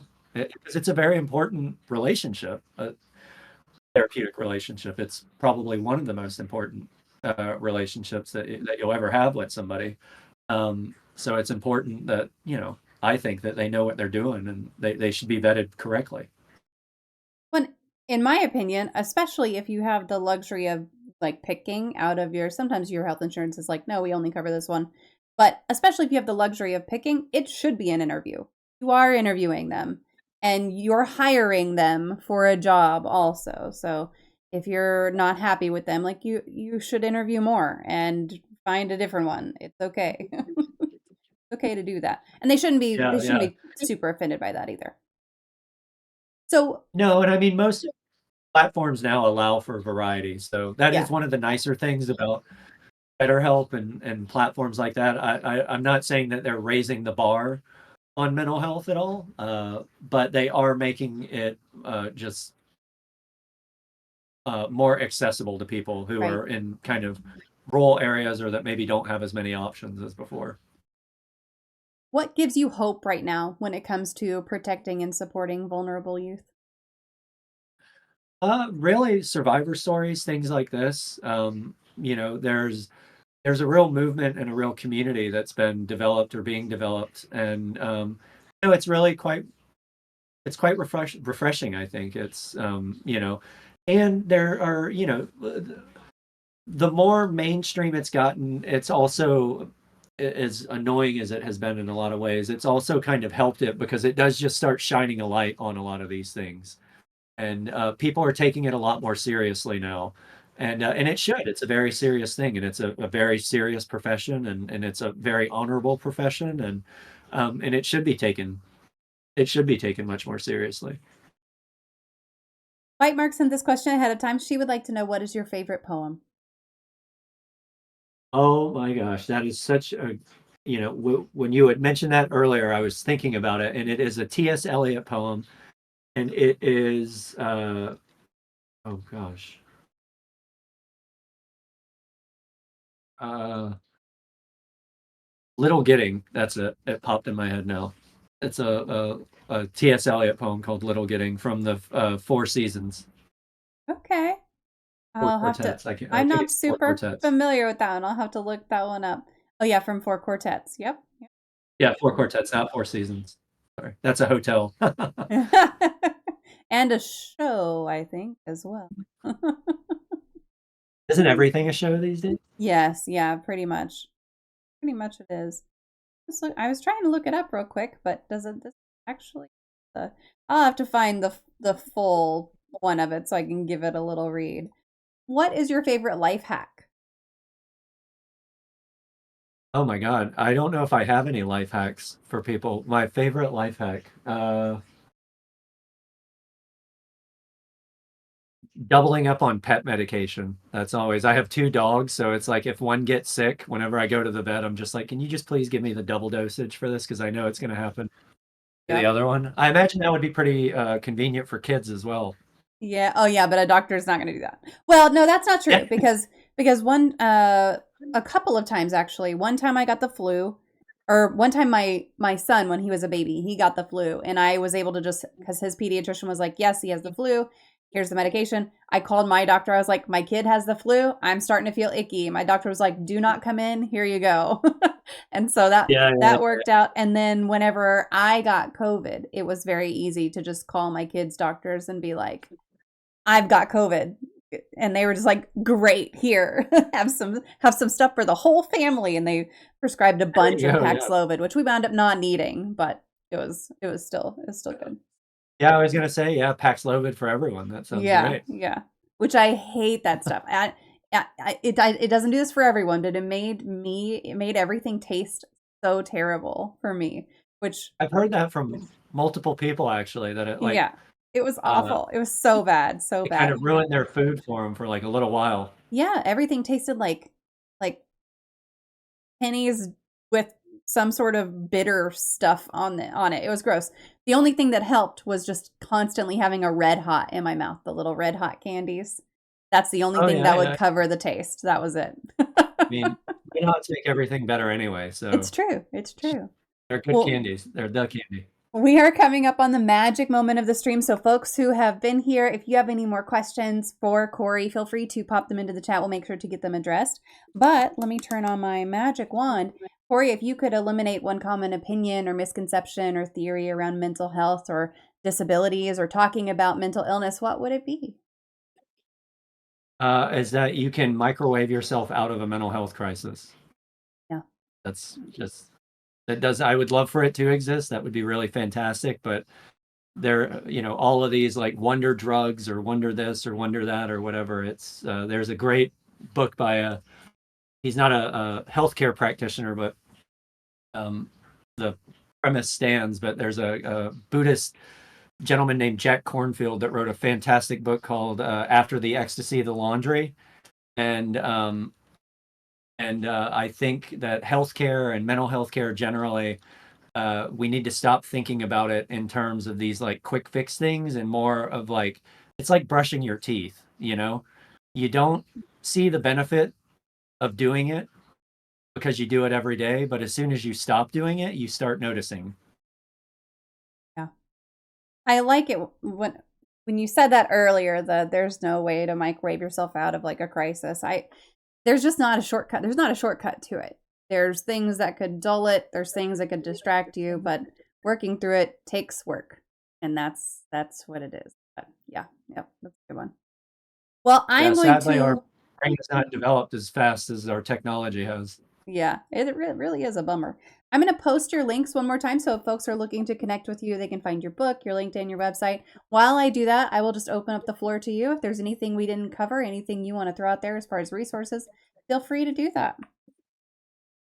No, I just really appreciate being on the show, and thanks so much. This was a lot of fun, and I hope everyone that's listening enjoyed it. And please check out Selling Sanity. It's available on Amazon. Well, thank you so much for being here. I appreciate you just taking the time and sharing your story with us. Thank you so much. It's a real pleasure. All right, folks, give me just a second to disconnect with Corey, and I will be right back. Stick around.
Okay.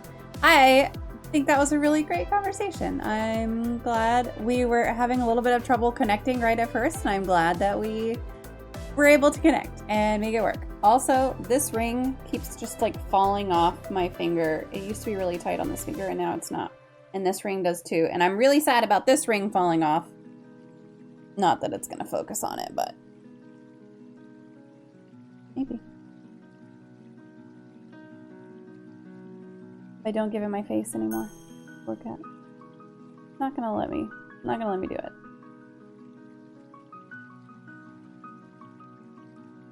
It's not gonna let me do it. Whatever. It's a sapphire, and I love it.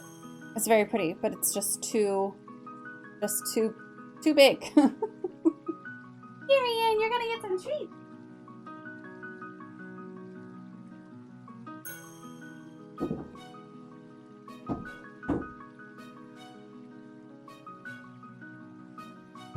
When my oldest is home and he wants to give Tyrion treats, he's like really nervous about it. And he's like, Mom, you have to distract him. And I'm like, you just have to kind of give him the treats. You can't show fear. Don't show fear. Just give him the treats. Just force the treats upon him. Anyway, we're gonna play. Maybe if I put it on my thumb. I'll just put it on my thumb. If I put it on my thumb, then I can see it better too. It's nice. How you operate with that loose ring. It's just a very big ring. I like it so much though, I can't stop wearing it. This one's adjustable, so I was able to adjust this one. This one I bought specifically a little small. This one used to fit on my middle finger, and now it'll only fit on my thumb. This one's also adjustable, so I adjusted it. It's a snake. Look how cute. Cute little snake. Okay, maybe if I just do the beauty influencer thing.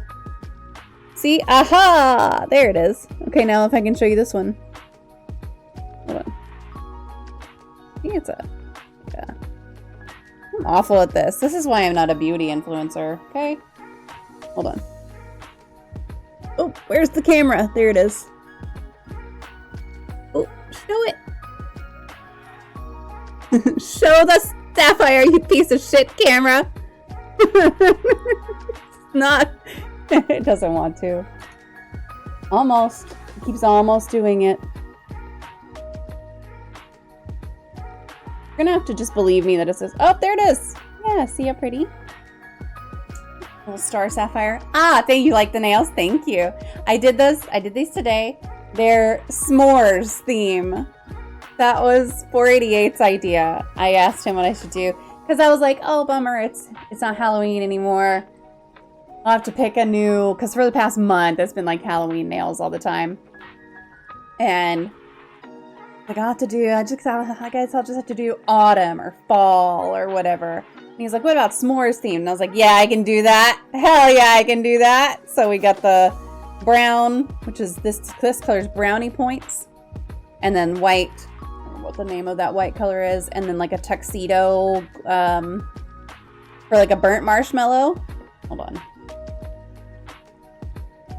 Burnt marshmallow look. And then the tan just color, which is nice. And I've got more tan on that nail. And then the opposite, my shorthand. These nails are always short. These nails never grow. Actually, this one broke last night. What was I doing? I was doing something. Probably messing with the dog collars, honestly. Is probably what I was doing. And that one broke. Even more. So now it's super, super short. These two nails in particular are always short. Like they just don't grow. I'm right-handed. I write with my right hand. I mouse with my right hand. I type really hard with my right hand. They just don't grow. I can't get them to grow. The only way they'll be long is if I get acrylics, which is fine. They don't have to be long. I can have one long hand and one short hand. It's all right. Anyway, it was 488's idea, and I think it turned out really cool. I have Halloween nails still. I don't care. I mean, look, absolutely. I'm also the type of person who would have holiday lights hanging all year. I have permanent lights on my house, and I change them every holiday. So, like, up until 2 days ago, they were green, purple, and orange. And now they're orange, white, and yellow for like Thanksgiving-y colors. Yeah, I do that for major holidays, minor holidays. If there's no holiday, like there's like 1 month where there's truly no holiday, they're just rainbow. They're just rainbow lights. I love it. It's great. I have these up all year round too. These ones that change color, which I put those up, I think last year at Christmas is when I put these up. And these go, I know you can't, oh, you can see it with Tyrion. Okay, so look behind Tyrion. See how they go up on the window? I'm thinking about adding more. Anyway, they're up all the time. They just go rainbow. The lights in the snake tanks are up all the time. I'm redoing the snake tanks. So I will have to probably make a decision. I think probably Spyro will go to another room, so I won't be able to get his camera, but I'm going to fix it so that I can get Chester's. Maybe I don't want to do that. Okay, all right, so I don't want a camera on, let me refresh that. This puzzle's almost done. I don't want a camera on Lilith. The reason I don't want a camera on Lilith, I love her so much. She's a spider ball python, which is a beautiful, beautiful, beautiful morph of ball python. She's a rescue because her previous owner couldn't handle her special needs, which is fine. That happens a lot with snakes, but especially spider ball pythons. And I'm looking up there because she's up there. She's beautiful, gorgeous, gorgeous snake, but she corkscrews, and so she falls all the time. And that's just part of the spider morph has. Yeah, so part of the spider morph is that she does that, and I don't want to have her on camera and have people, probably more. This is probably the A for me and not the B, although it should be the other way around. I don't want people to think I'm a shitty person who encourages spider ball pythons or who bought a spider ball python, because I didn't. This was a rescue that was given to me because the previous owner couldn't handle it, and I can. B, I also don't want people to see her and be like, ooh, I want one of those, and then go try and find, what she is and think that it's a really cool thing, like I don't want to exploit her. Does that make sense? Mostly I don't want people to think I'm a shitty person. Because she's one of my rescues and I love her so much, but so I don't want her on camera. But I do kind of, I like Callie, even though she knocks over her camera quite frequently. I'll change out her camera whenever I move them around to one that she can't. I've got Delilah's is screwed in all the time. Hers will be fine. So if I do it the way I was thinking about moving Spyro, this one, who's a corn snake, he's all white, and Lilith, who y'all have never seen on camera, but I posted pictures of her in the Discord, I think. In another room, because they're the two rescues that one person gave me. And I'm like, if they come over and they want to see them, then they're both out in the dining room, which is where the other section is going. Because I have a section over here that's a bookshelf and 2 stands. 2 4-foot by 2-foot by 2-foot stands.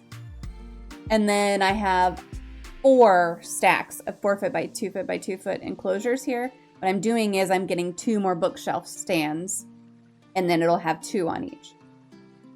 So I could have Callie, Brazilian rainbow boa, Chester, Brazilian rainbow boa, Delilah, ball python, and Deceit, ball python, as options. But if I keep Spyro in here, then I could keep Spyro, the corn snake, and have 1 of each. So 1 Brazilian rainbow boa, probably Callie, because she's bigger and usually out more. 1 ball python, probably Delilah, because same reason. And 1 corn snake, who I'm not sure is a corn snake. What about an upgrade for Tyrion? Well, I have a giant cat tree for him, but it can't go in here. Believe me, he is spoiled enough. He is such a spoiled boy.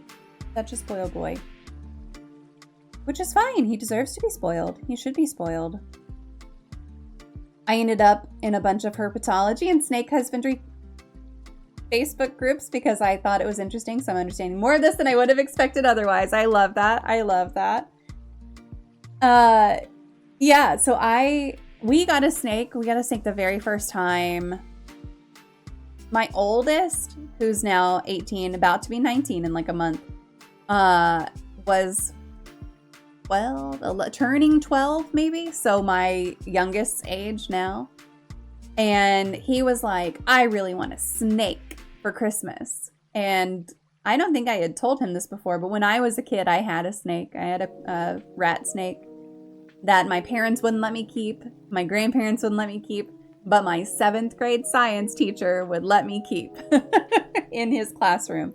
He had a bunch of animals. He had like a snapping turtle and a bunch of other animals in his classroom. Anyway, so I had a snake whenever I was young, and I was all for it. My husband at the time wasn't for it, but at that point in our marriage, I was over what he thought, and I hadn't carried out my plan to leave, but it was in the works. It was being planned. So I was like, whatever, I'm getting my kid what they want. It's fine. So we got one snake, and then I got another snake, and then I got a rescue snake. I had a snake given to me. And then I was like, wait, I really want, my dream snake was a Brazilian rainbow boa. And by the time I got the second snake, I had already kicked my ex out. And filed for divorce and everything. And yeah, and then I was like, okay, I've got enough. And then all of a sudden I got another rescue snake. I was like, okay, well, fine. I almost had another rescue snake. It's always ball pythons. Well, I mean, Spyro's not a ball python. I'm not convinced he's a corn snake either. I think he might be a king snake, actually. Hard to tell. Delilah's out and mount. Oh, she is. Hey. Oh, yeah, she's right up by the camera. So she's going in front of the yeah, she's like right next to the camera. What a goofball. Anyway. And now I have 6 snakes, a turtle on accident, 3 dogs, a cat, and my newest addition is getting into millipedes. And 488 joked like, who knew I was getting into it with the weird sister? Like, yeah, sorry. So now I have millipedes. I mean, I already had a bunch of roly-polies, right? Like that was already a thing that I was into. And then we went to a reptile expo, and this guy was real sweet, and he had some bumblebee millipedes, and he was like, if you're interested, if you like roly-polies, isopods, if you like isopods, millipedes are an isopod, and they're really cool. And I was like, I don't know anything about millipedes. And he was like, well, if you take care of isopods, then you're fine. And I was like, oh, okay, cool. Can I hold one? And he was like, yeah. So I got to hold one, and now I have millipedes too. I don't know. This is what I do. I feel like I'm getting to max capacity on animals, though. Not really, because there's never max capacity for animals with me. That's the sad truth. We were talking about this just the other day. Yes, I work at this desk. so I can see all the snakes. Tyrion is frequently on camera with my coworkers. I also have let's see, what are these? I have Panda King roly-polies, Bumblebee millipedes, and Zebra roly-polies right here on my desk. Yeah, it's great. And that means that this room is the warmest room in the house. Thankfully, 488 has experience dealing with zoos from the guild healers. Yeah, he's got a cat. Yeah. I got the whole fam. Yes. He's got a cat. I love his cat. He's a little sweetheart. Anyway, yeah.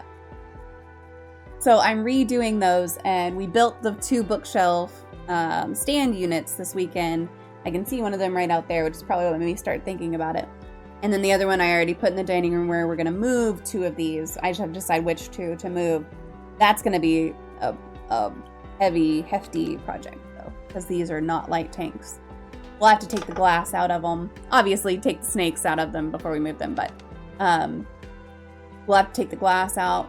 We'll have to unplug everything. We'll have to get it all set back up. And each tank has the lights in it, which is like a strip light. It has the radiant heat panel that plugs in. It has the thermostat that plugs in.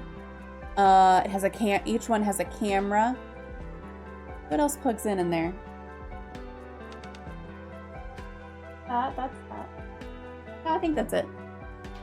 And then, you know, water bowls and stuff. Plus they all have plants in them. And so it's a project. We'll get there. It'll be fine.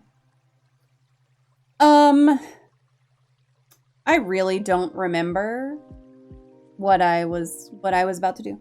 It's fine. Maybe I'll play a game. What should we play today? I could play some more Civ. 488 was saying I should play Age of Empires on stream because I was playing it yesterday. Not on stream. We could see what achievements we need in that game because that's another one that has like a bajillion achievements. I have 58 of the 294 achievements in that game. Let's see.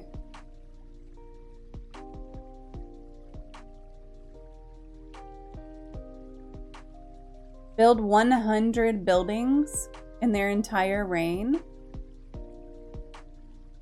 I have to do it 100 times. Oh my god. Lots of campaign stuff I haven't done.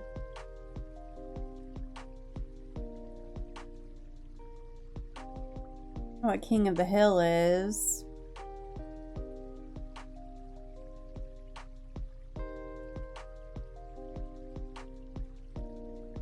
Or campaign. Wonder Defense? Still the Hun campaign. Oh, defeat the Byzantines 20 times. Lord. A lot of these are like multiple things.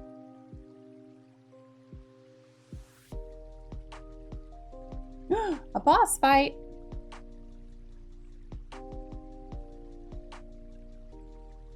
Defeat 20 times.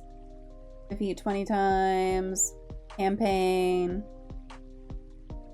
You have defeated a single CPU opponent at moderate difficulty or higher. We can do that.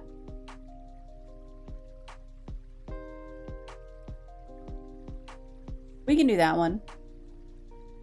Campaign.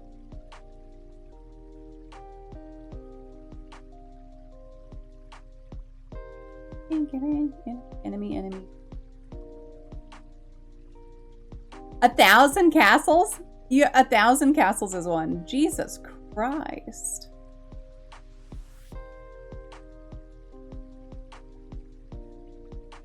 Wonder Race is an exercise in building an economy quickly and pay attention to balancing your economy and tasking the victorious. What is that? What is that one?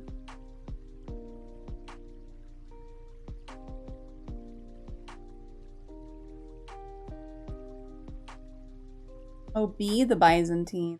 Oh. I was trying to see if there was like a one-off one, but a lot of these are...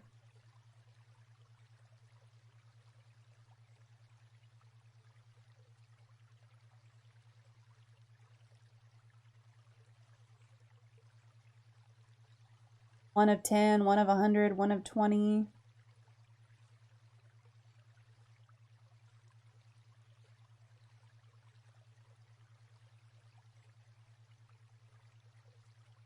One that I'm close on? Doesn't look like it. Tom Petty. Ooh, we did it.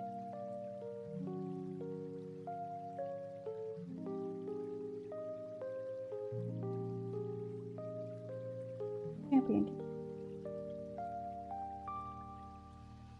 Bunker. Wow, these are all incredibly difficult to get. Not incredibly difficult, but like you have to play 300 of one.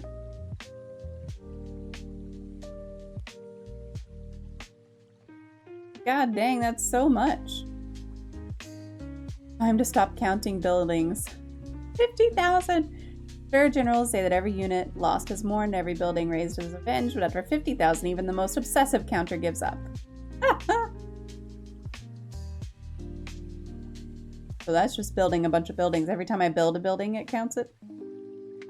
So crazy. Okay, so what did we decide? We're gonna defeat an AI on moderate? Is that the plan? Sounds like the plan. Change my category. Now I play Age of Empires 2.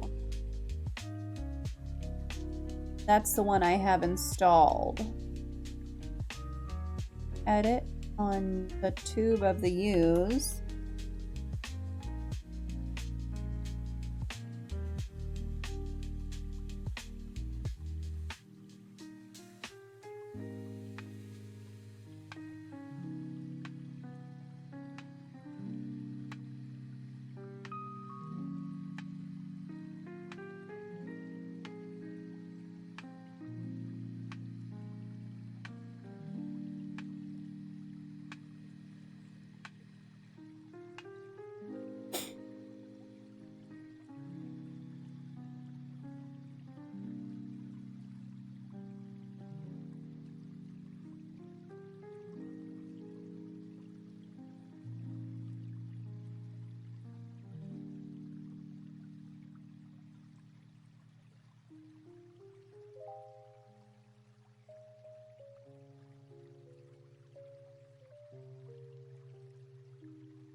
He really is out and about.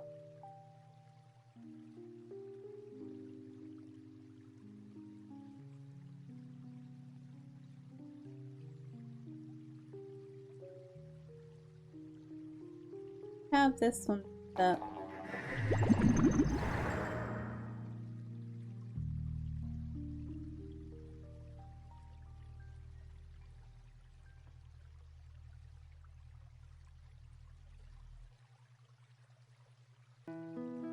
About to find out.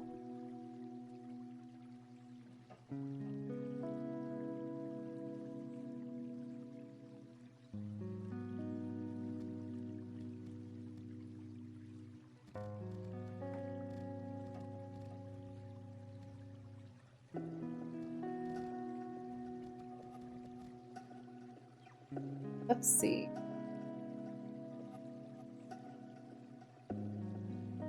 Capture.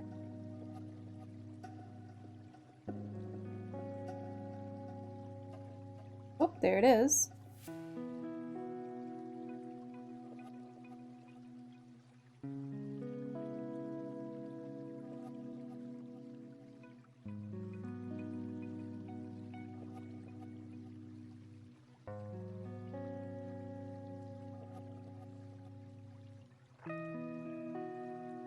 Okay, we got it. Got it there. Great. Single player. Standard game. Other players. 1.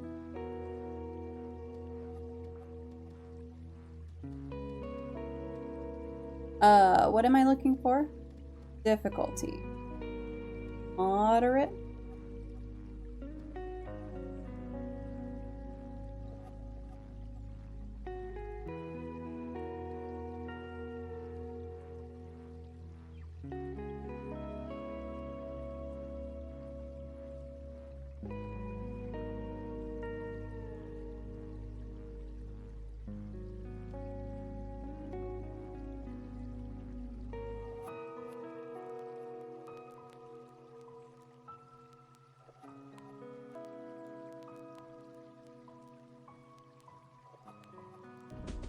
Okay, we're gonna go random against 1, moderate, and see how we do.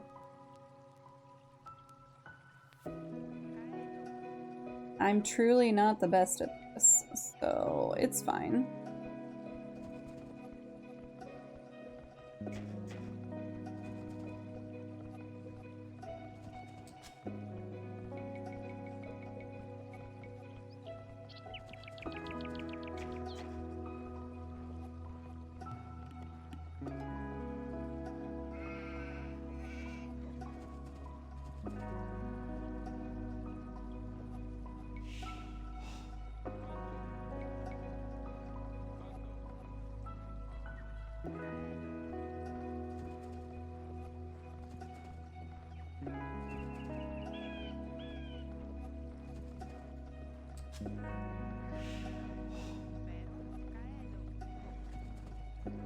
That.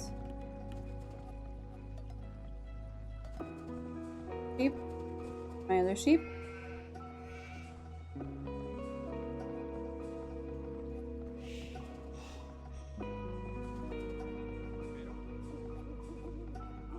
These 3.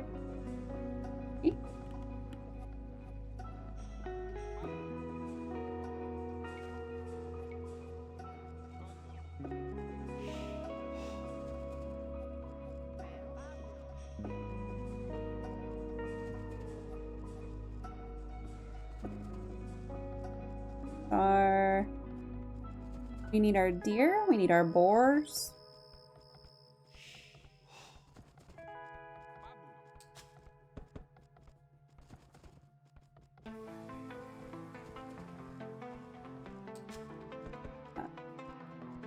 Five.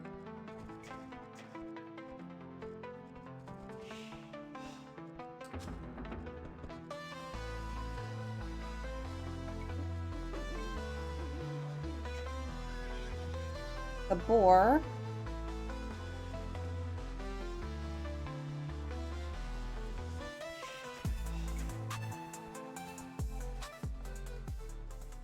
That's a 30-minute break. Oop, more sheep. Great.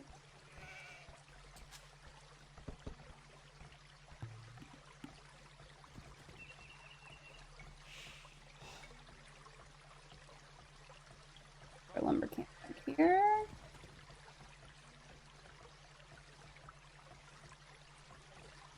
Make sure you drink some water. Make sure you do some stretching. Oh, I have not put on my small active task. It's gonna stretching and a little putting these on. It's even too big for my thumb. Such a bummer. And I'll tell you what. I'll move my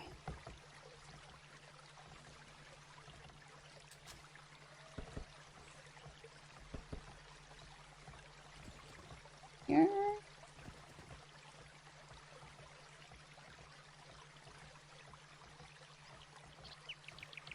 Okay, we're done with that. Let's do that.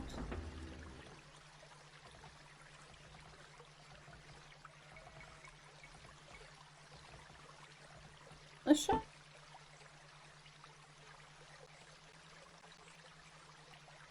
Move my little thing up closer so I can be pedaling at the same time. I'll count the task.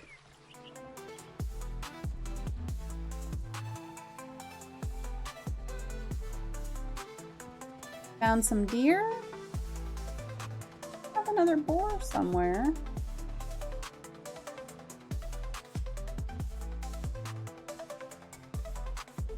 Dark age buildings.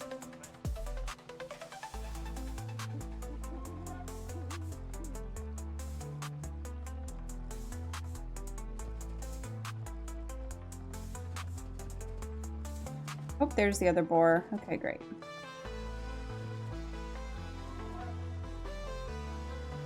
I wish this game had the auto explore feature.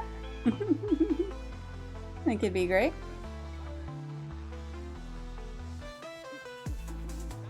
This or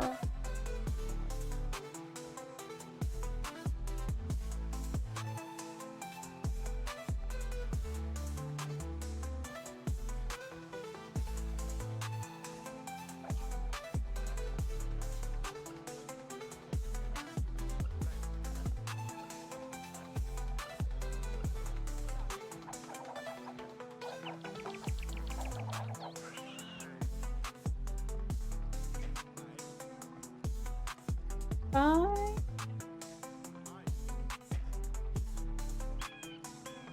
Have them cause a ruckus.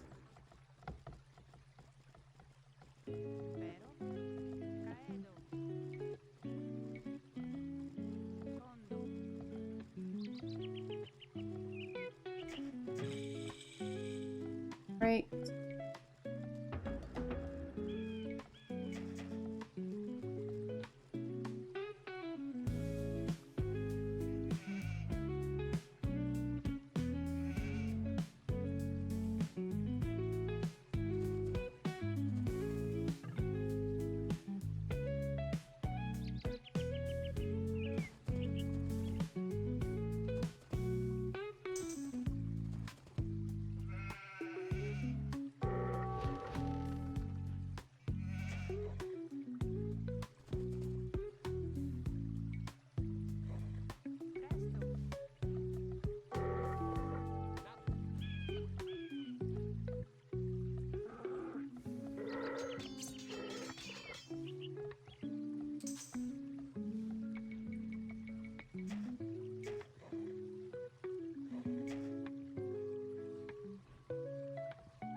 We're just trying to stall them out over there.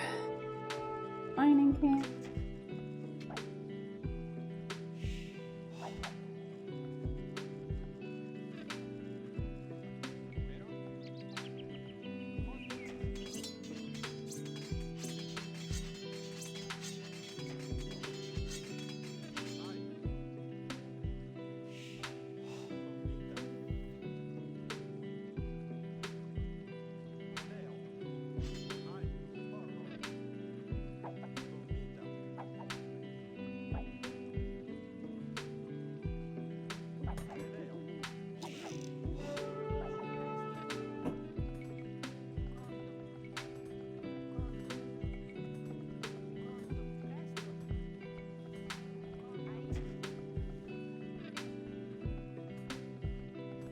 Come on, go hunt the deer.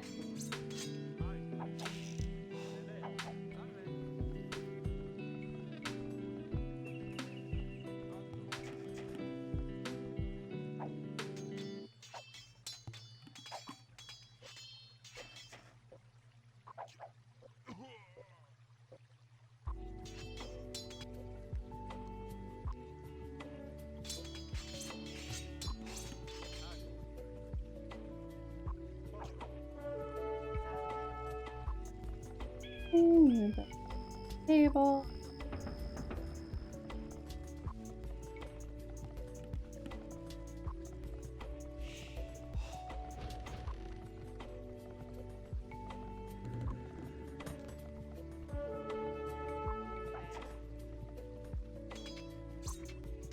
Stop fighting the villagers. Stop it.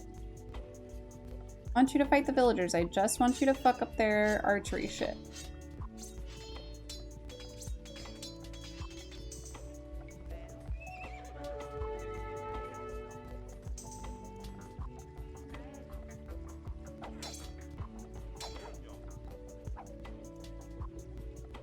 Another small squad.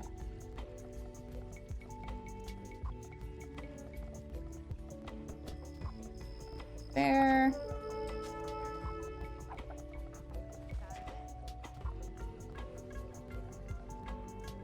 Here.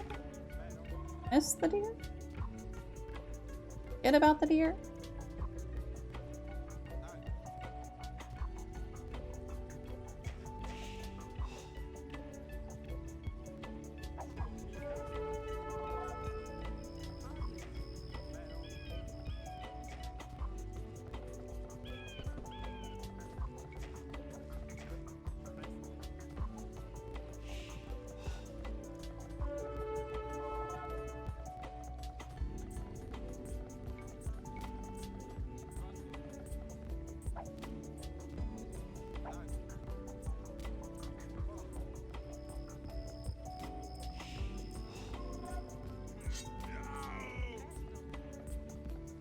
Okay, now you guys can do this.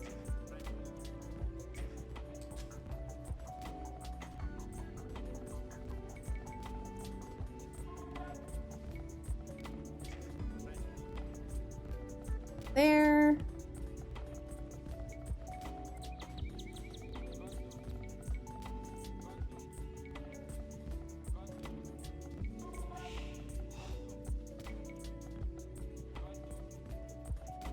What else do you need to be building?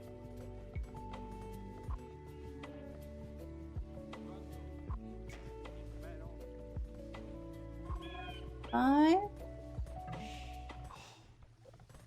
Castle.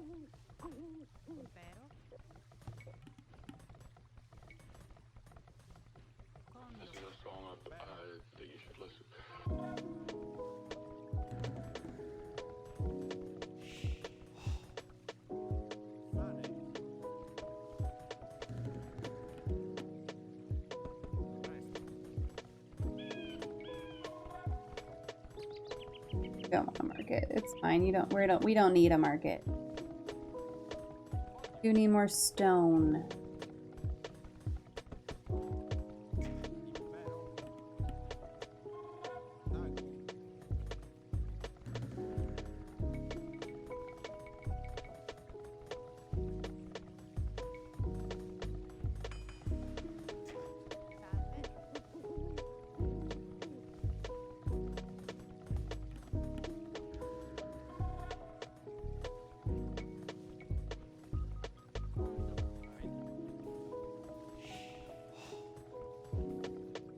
For discover more or not really? Okay.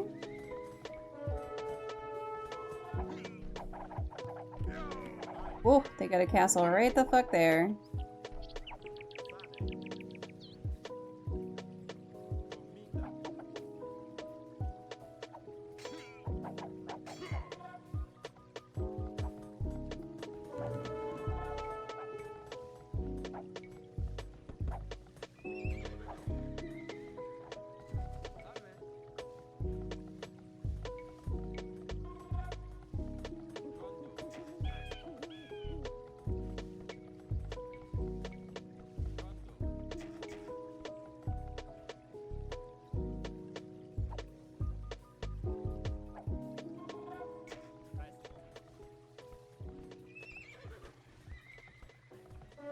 One more scout.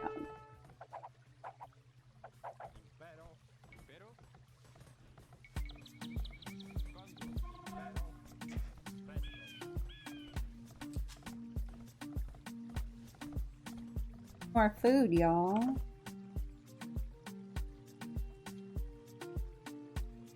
I think spiciness might be the right answer.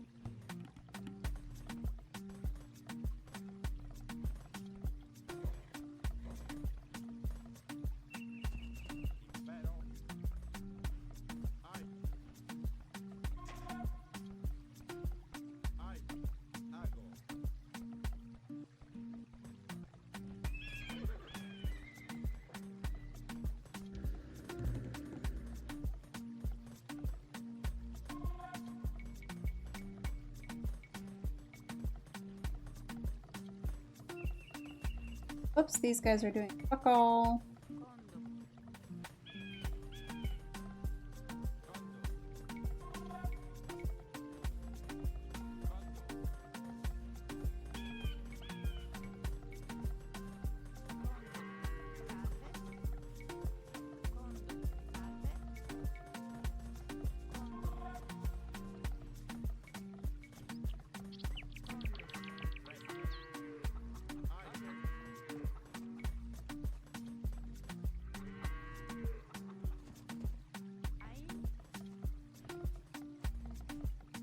Oh.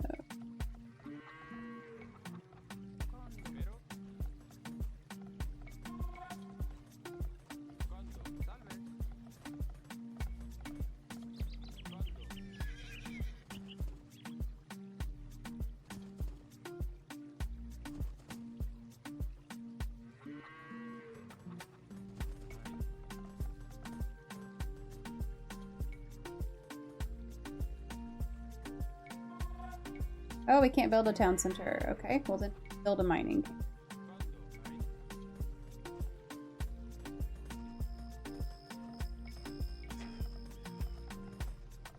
Wood.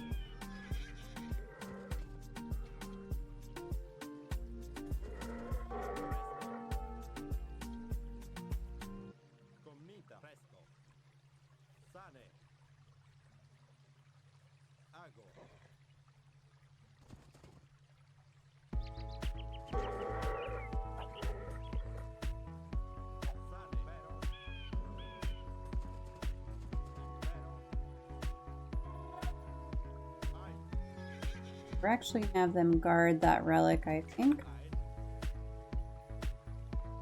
And guard this.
Couple of fishing boats.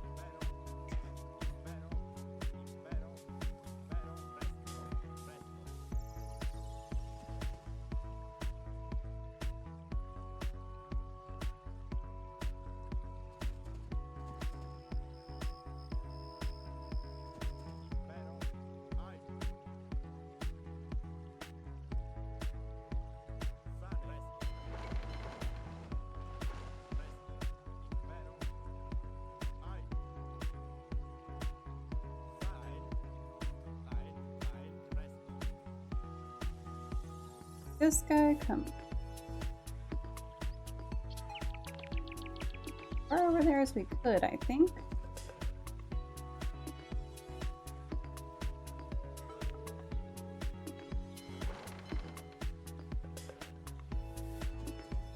There. Relic there. Definitely. Backed by. Ah, yes, yes, yes.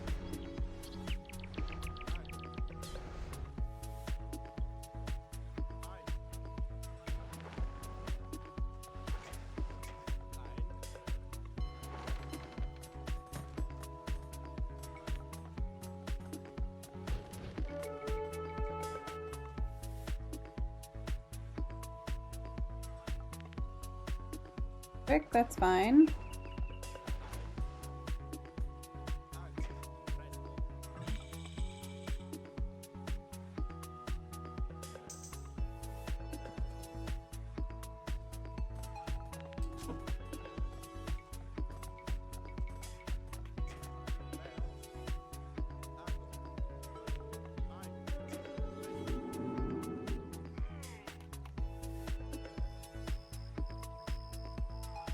Ah, they are trying to come and get this one. Oh no, they already got that one.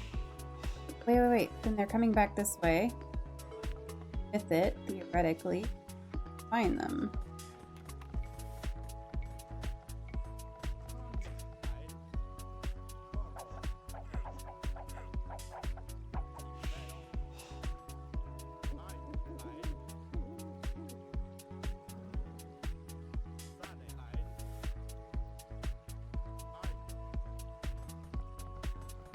Need to guard those for a reason.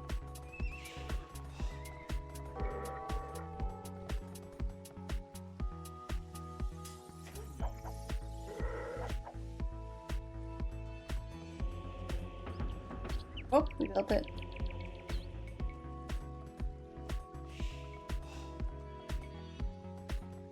Build a cap.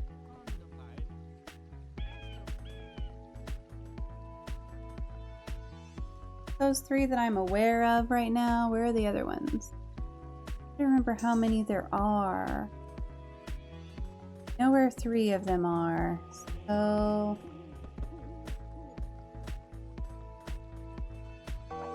uh-oh, uh-oh.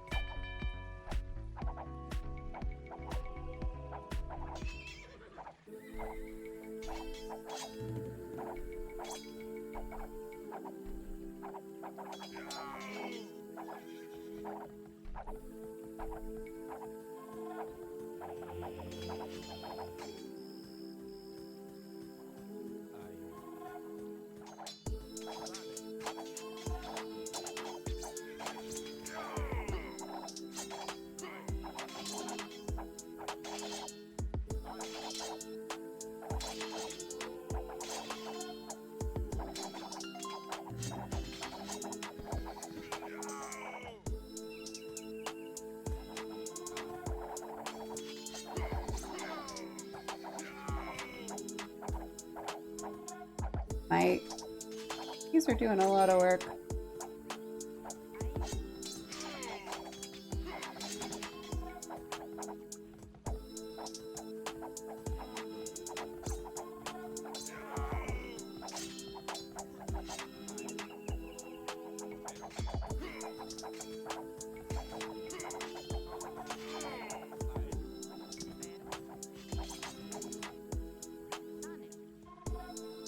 Oh no, that's a builder. Just kidding, just ring the bell, ring the bell. Hey!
And Delilah have a snake treat. She's looking for something.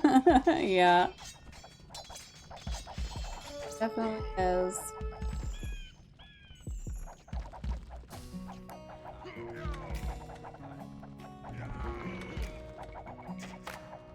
Oh, we're out of wood. No.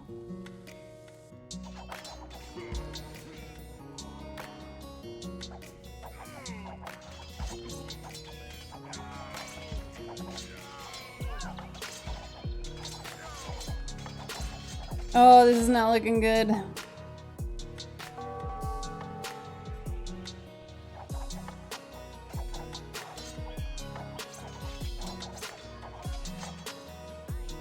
Run these villagers away.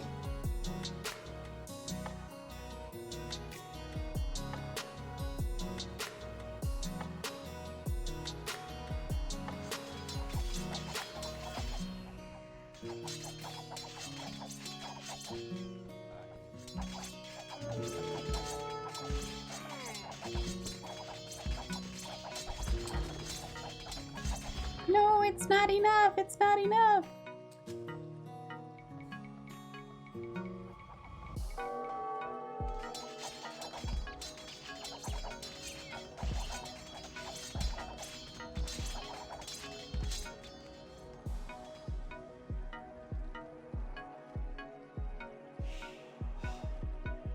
$100 wood.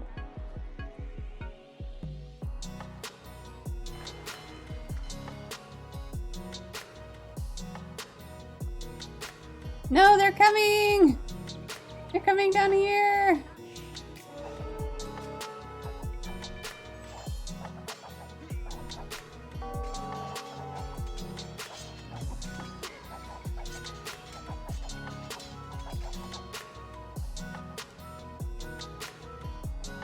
Going to start over.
Just gonna keep harassing.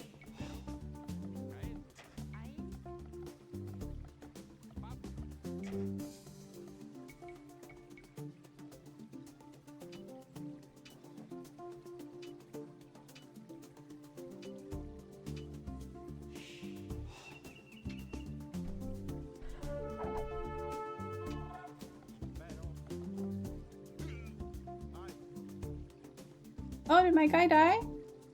He die. I should have been paying more attention.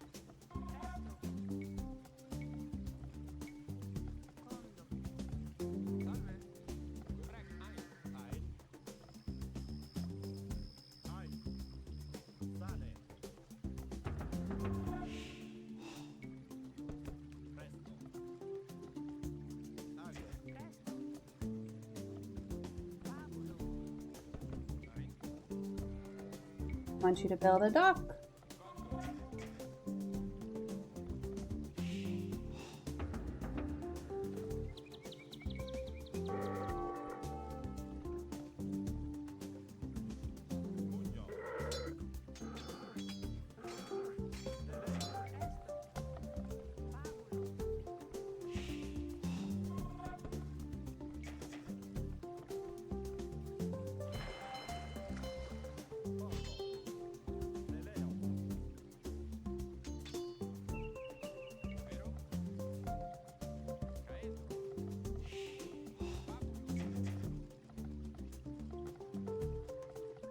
What goes in the water? The dock goes. I mean, like the so you can fish, mostly fishing, and then you can so it's fishing with wood, basically. What it winds up being. You fish, and then you can also make ships. Grass.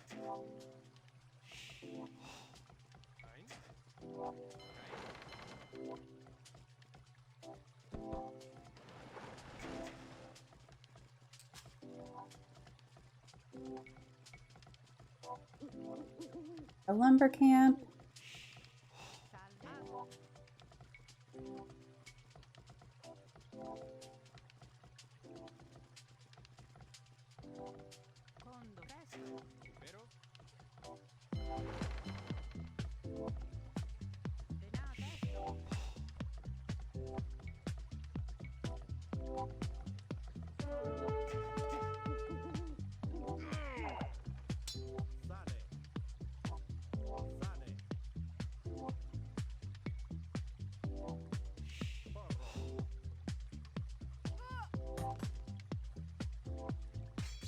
Does that keep them from going any? You have a lumber camp.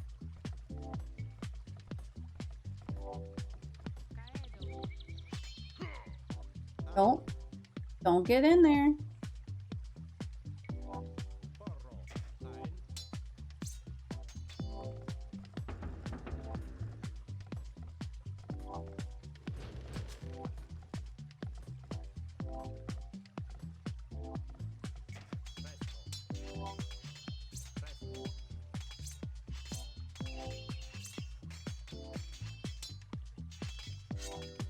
It's bright. I love it.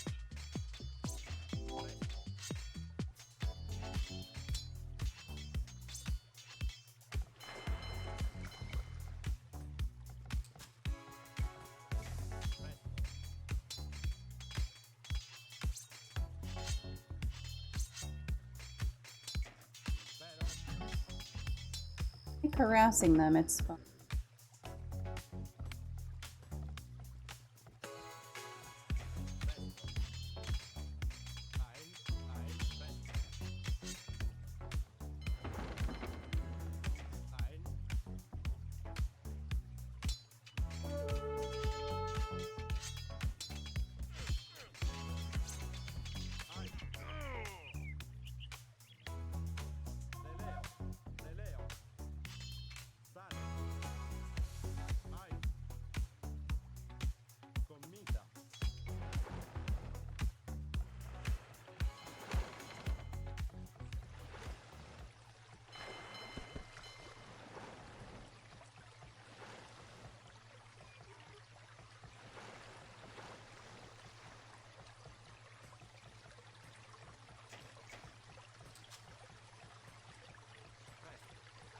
Send you there.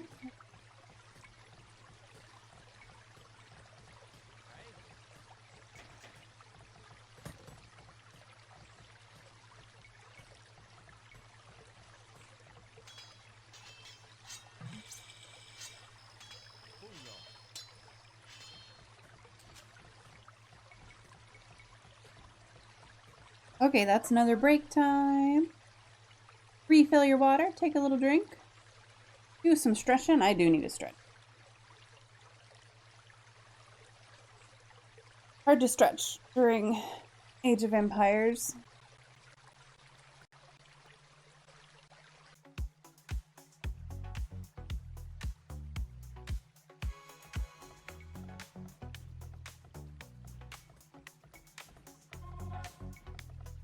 Build a stable. Yep.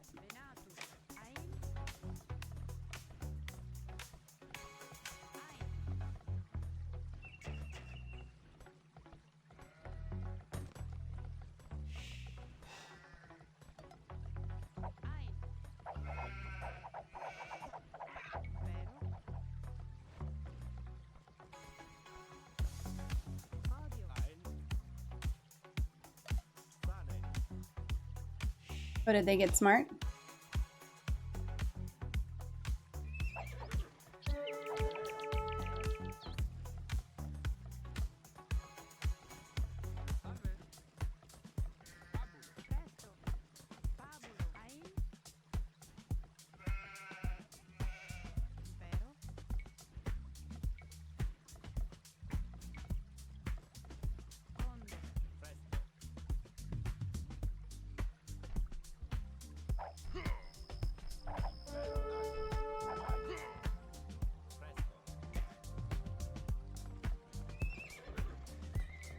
Couple of horses.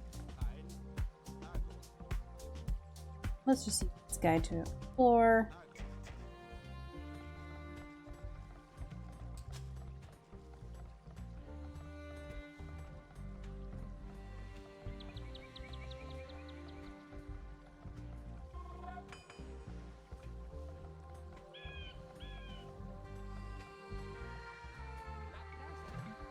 He already got to the castle age.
Okay, we're going.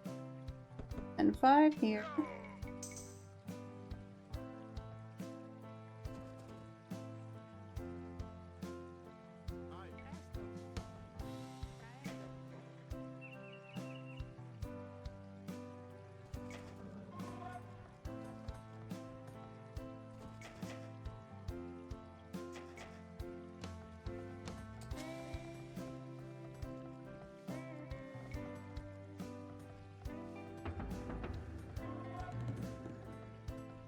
One. Another one.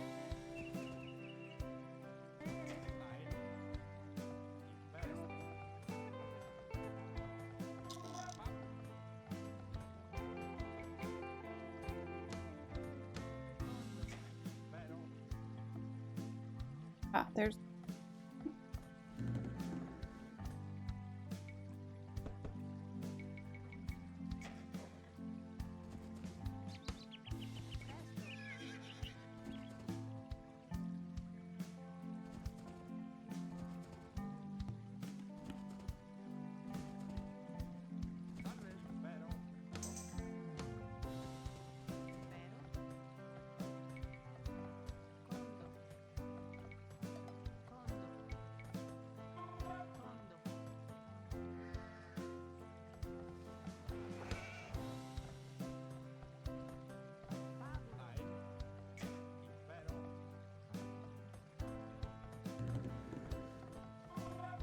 That's those. Where?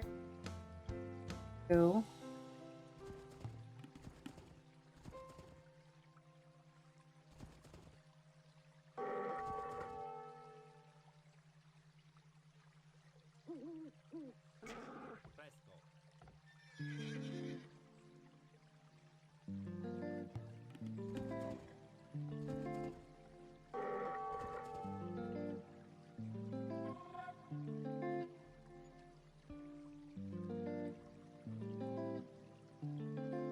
Oh, there's one down here. That's right. That's what it was.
not a house. Oh, not enough. But okay. There. Here.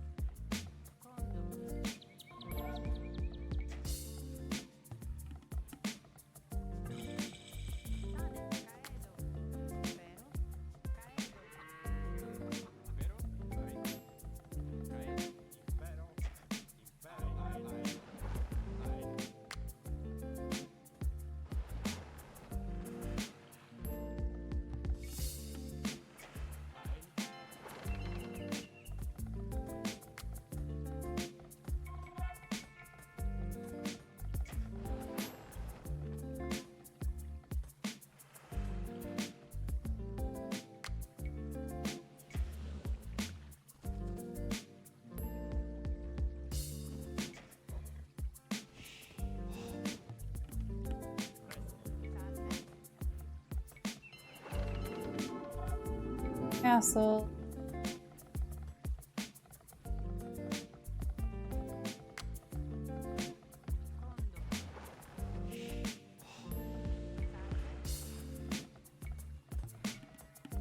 Monastery. Townsend.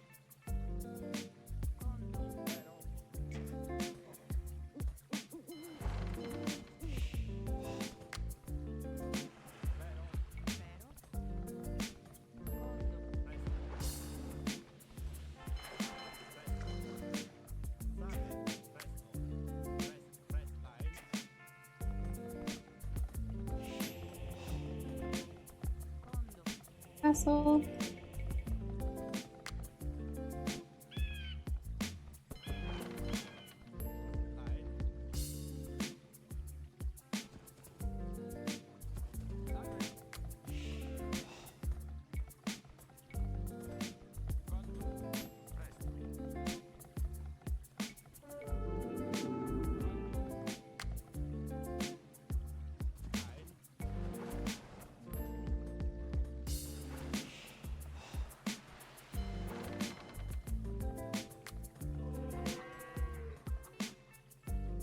Next one here.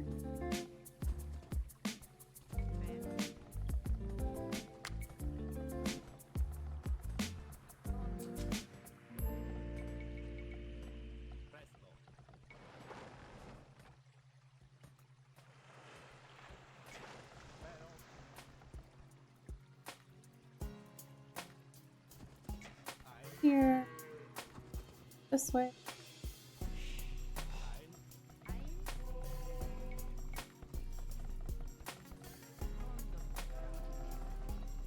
Next one. Oh, there it is.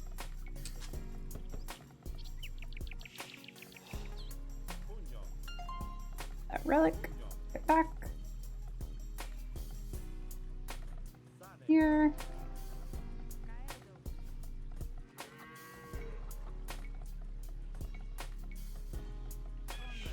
Towers, actually.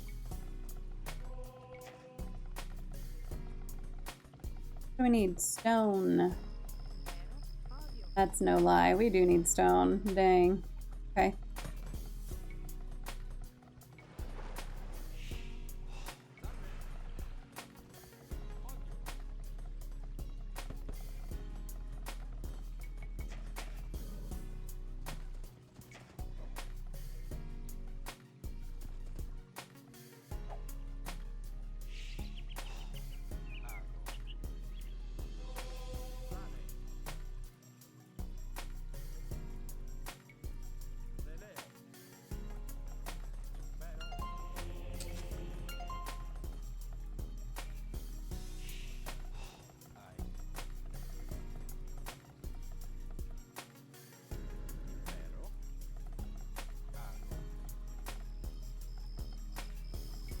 Follow that monk. These.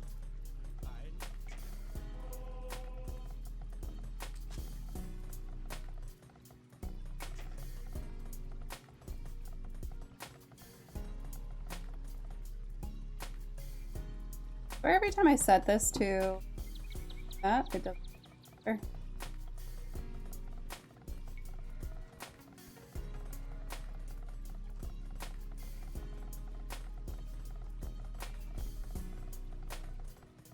Food.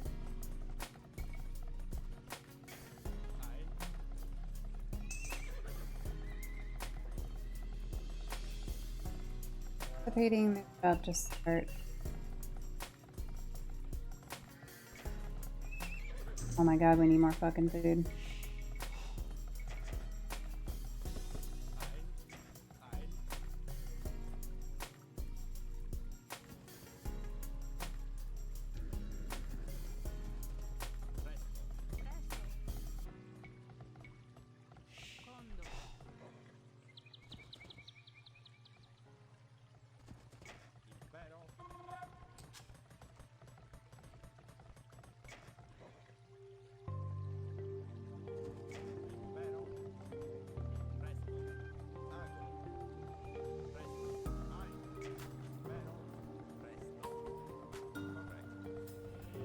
Okay, we have 3 of the relics. I don't remember how many relics there actually are.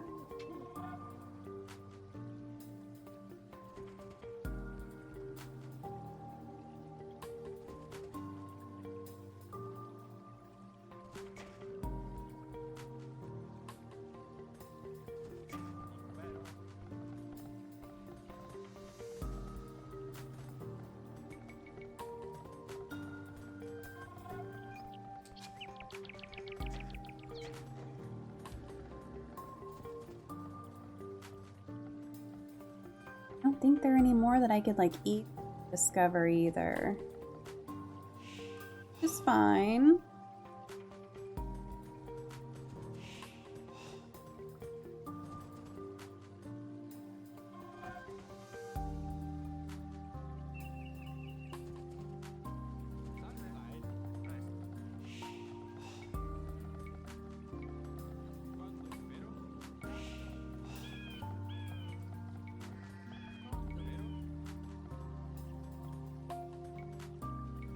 Man, where is all the stone? Um.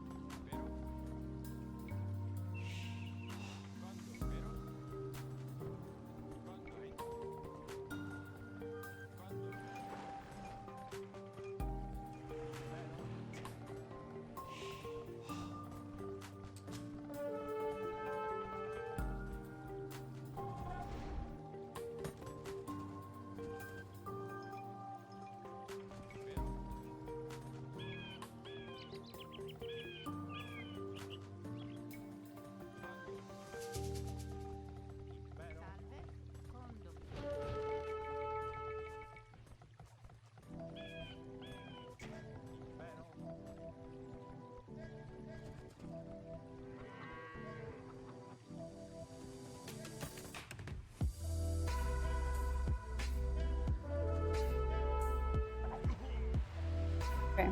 Okay. Okay.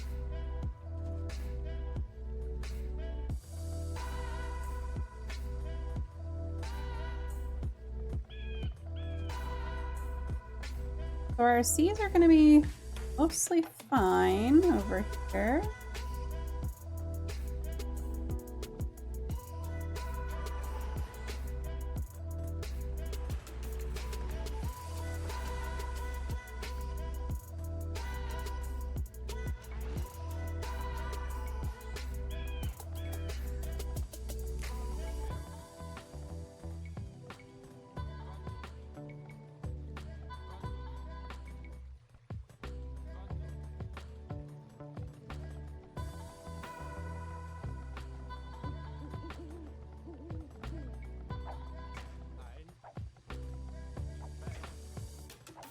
Okay. Okay. Okay. Okay.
How do you make them garrison?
Oh, you're cute.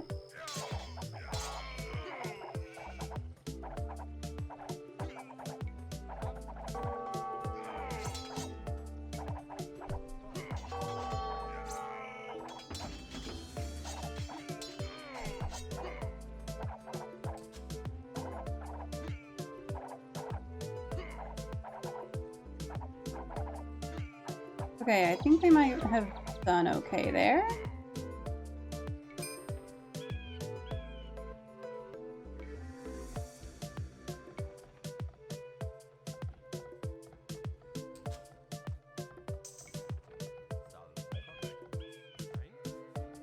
What were you doing? You were be shepherds also.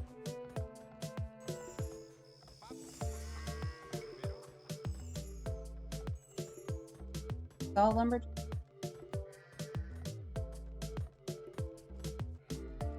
Oh, some of them were lumberjacks, some of them were stone miners. Gold miners. What? Hold on, where's my...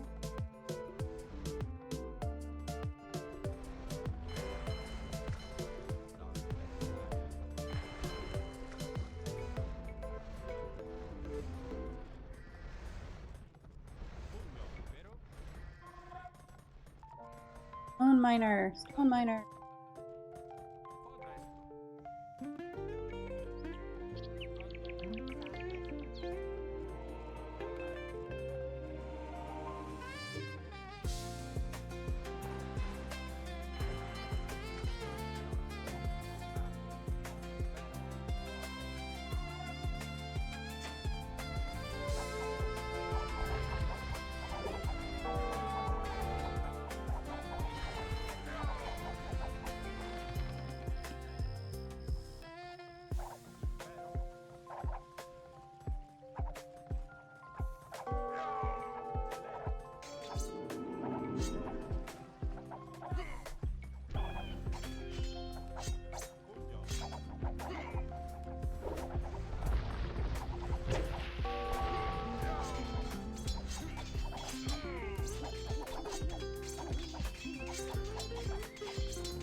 How many can we put in this? For?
Okay, we need to look at our monastery, I think.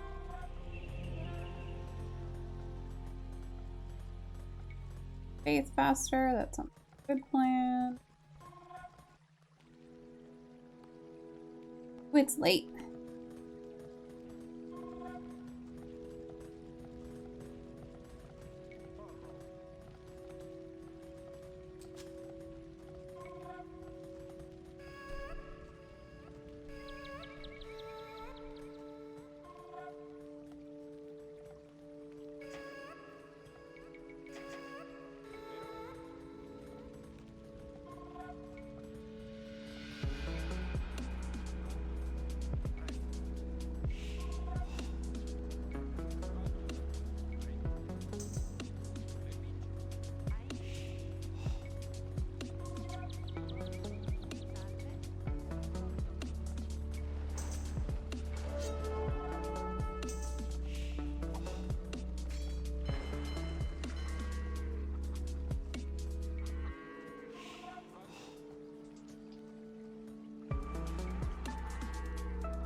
Okay, now what?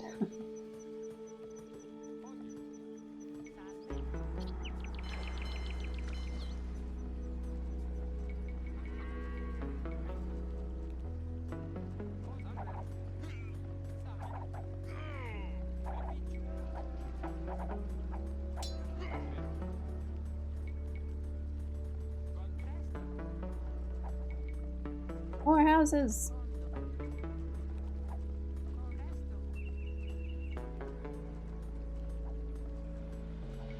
We have a university. We have a siege workshop.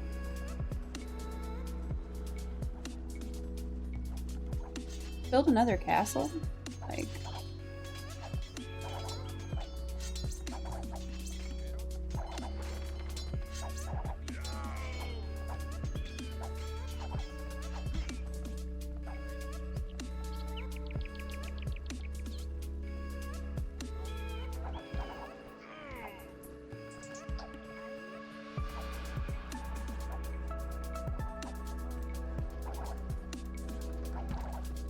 There is a villager in there. What are you doing in there?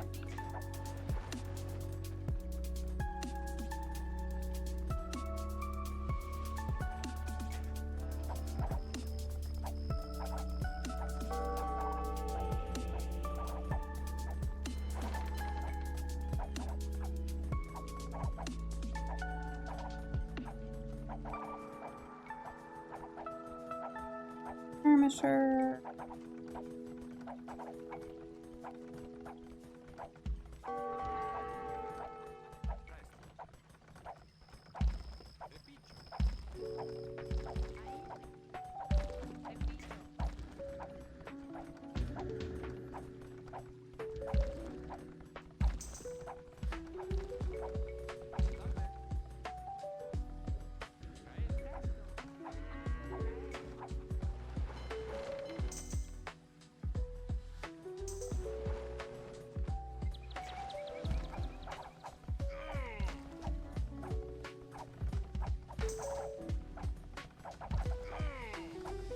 Version range, yes.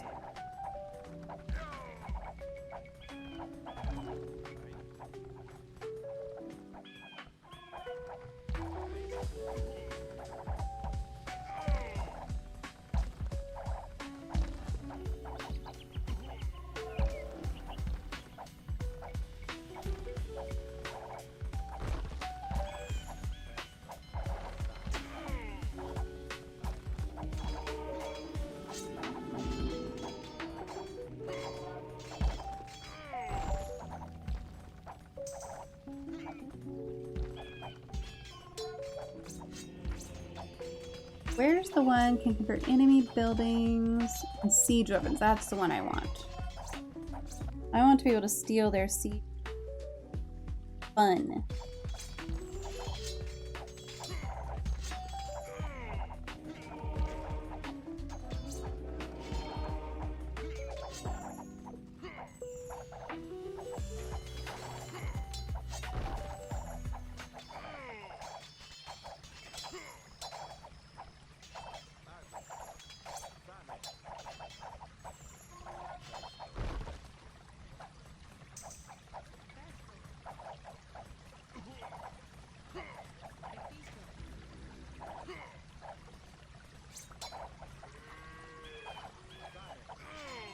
Don't get into a battle over there.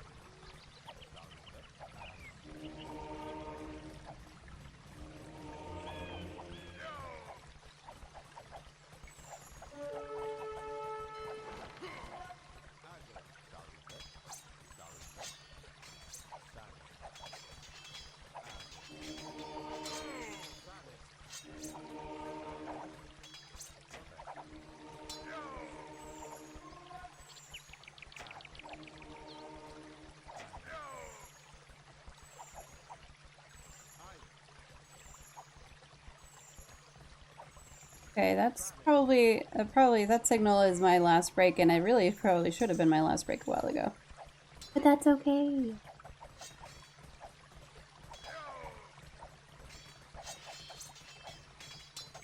Converting punks.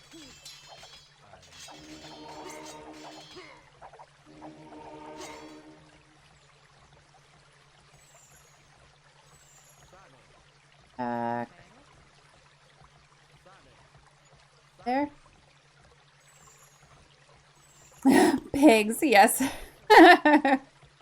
Yep, it'll get you every time. Okay, what are these guys doing? These were stone miners. We're gonna need more stone though, so where the fuck is all the goddamn stone? Gold? The one tiny little stone. There's gotta be some stone. Somewhere. Oh, way up there. Could I have been advancing to the Imperial? No, I'm already in the Imperial Age. Right, right, right.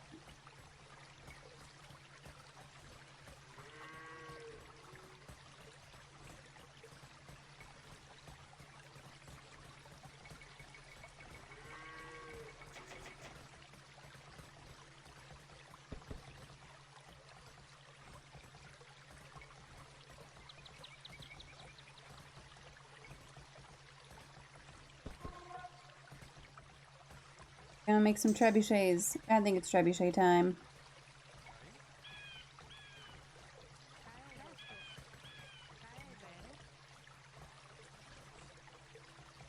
Anything else need to be repaired? Would then. Oh no. My gold. My.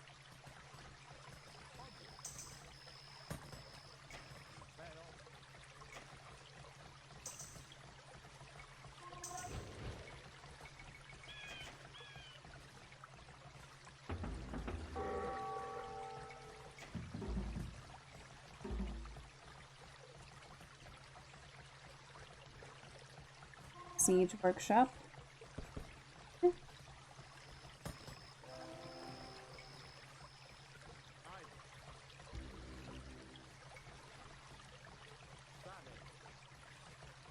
Nothing is garrison.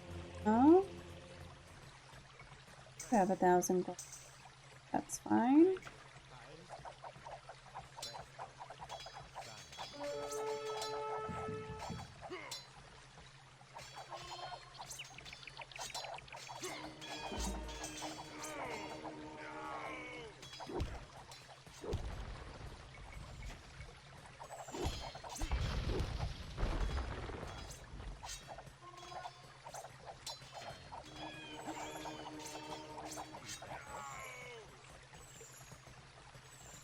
Hey, don't engage. Don't.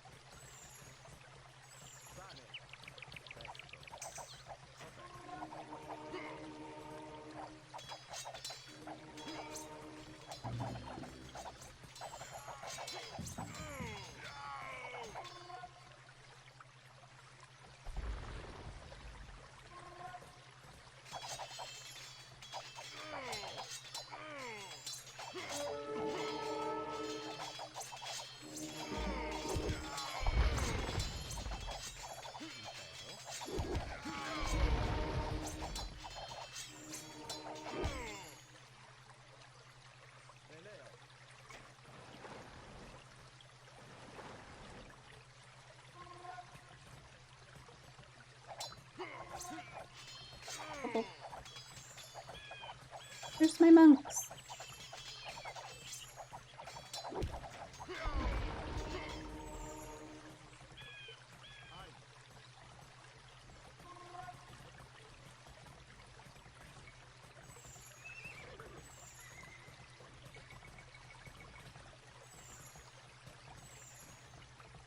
Go in there. We got some stuff here. Fire ships.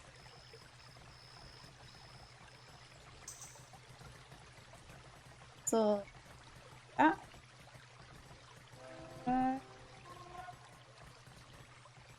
Yes, we want that.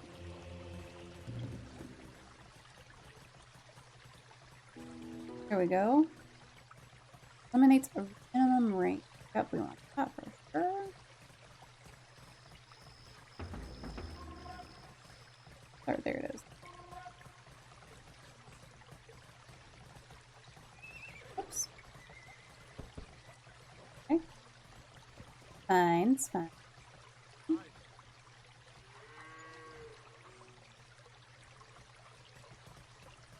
Let's get a couple more monks. Yeah, I suppose.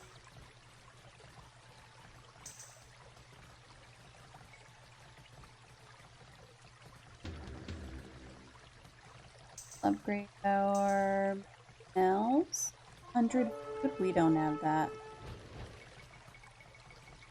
Attacking where? Oh, yes.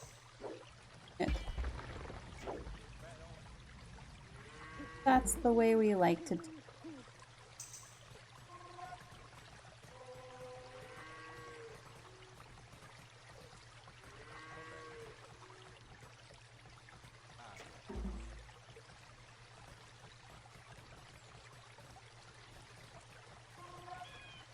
Airship.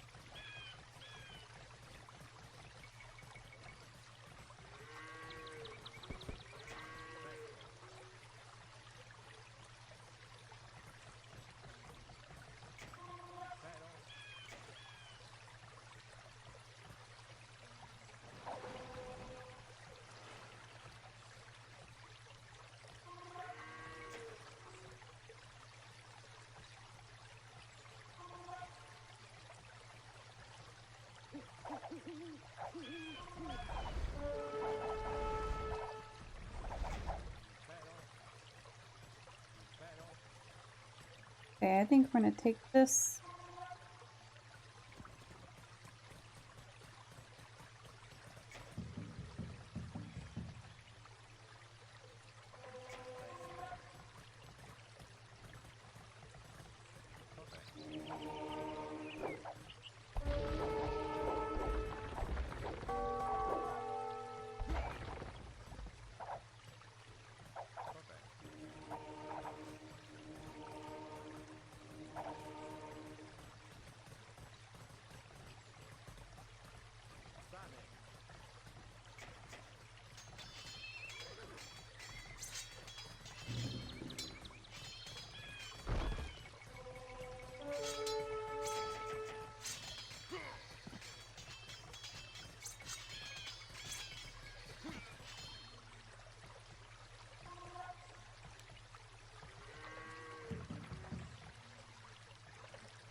Oh, where did we get this villager from? I guess it was just from the...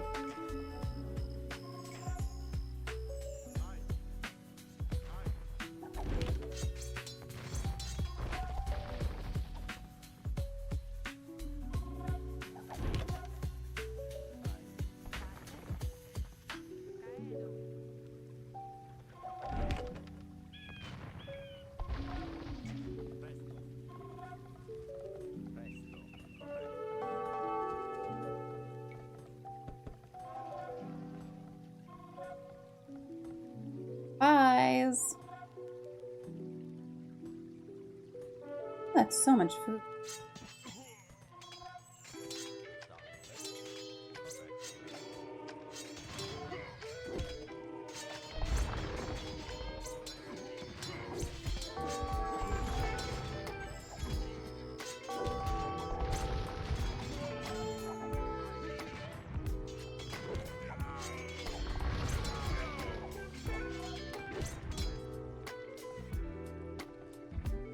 Where are you guys supposed to go? I guess here.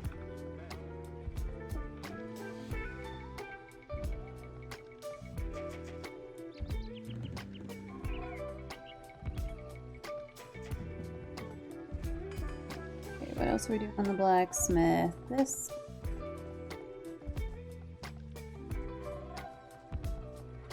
800 food, Lord.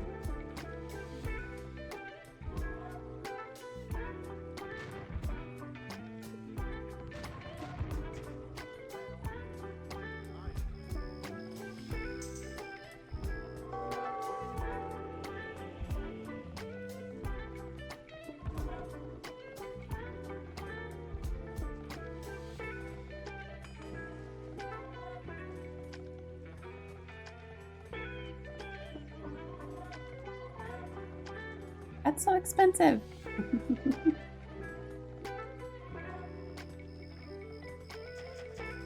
We're out of food. Okay, I do think we need more villagers. Could be making some more food.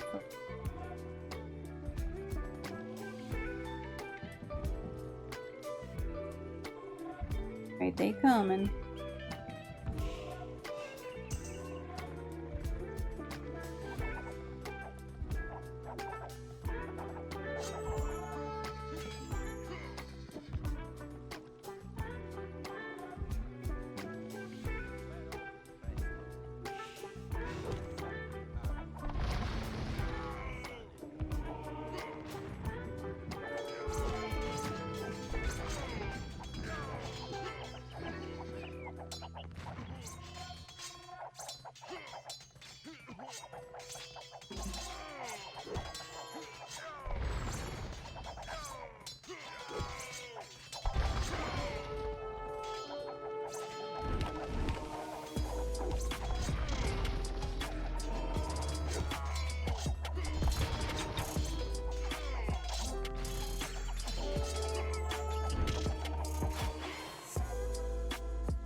Okay, let's have you build a farm. Build a farm. There we go. There you go, monks. That's what I want you on. Their little things here.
I like sending their own siege stuff against them. I think it's really fun.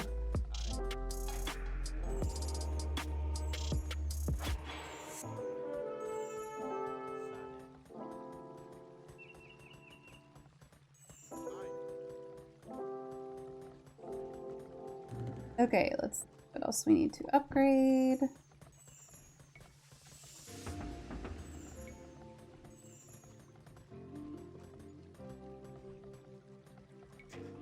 Still don't have enough food for that.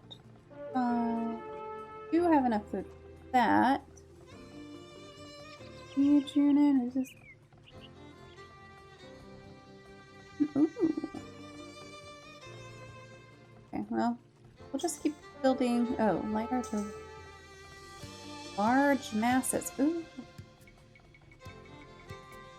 Build a bunch of those. Down here. I'm worried about walls. Attack of towers. Yes, we want that.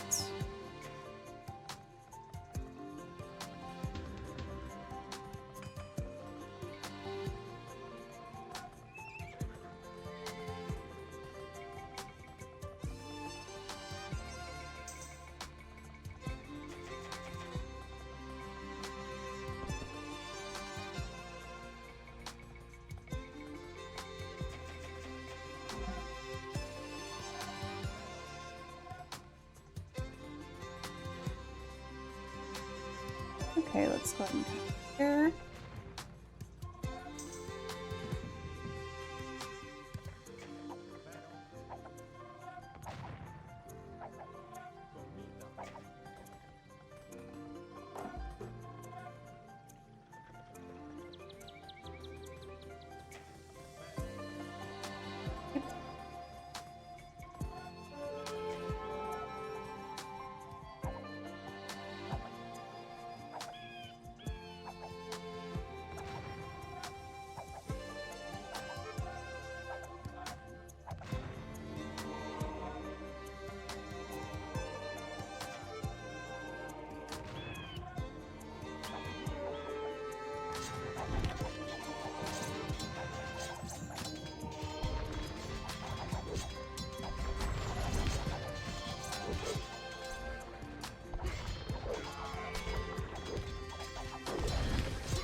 Here we get a bunch ready again.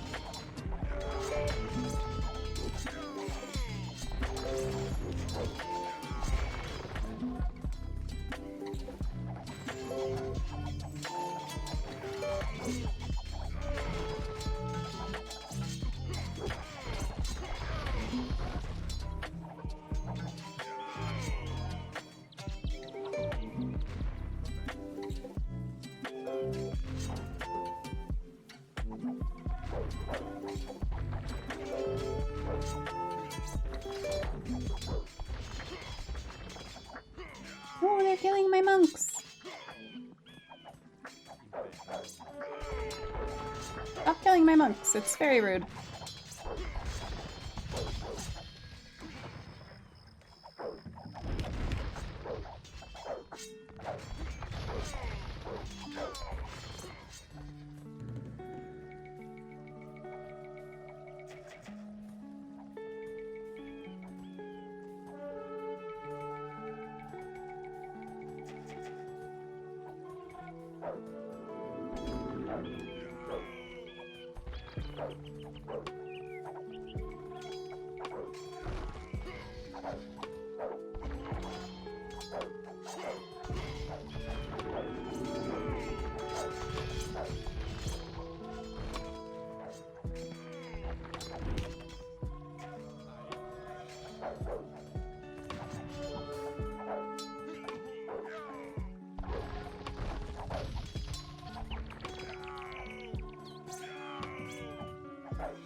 attacking?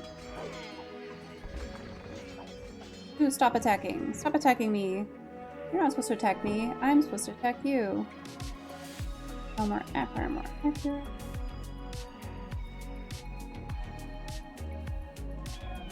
Oh, just that.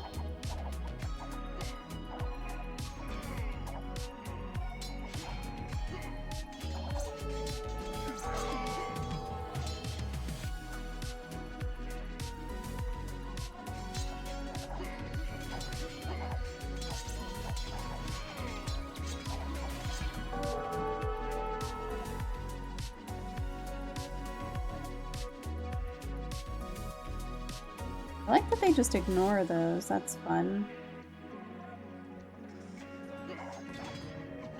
Okay.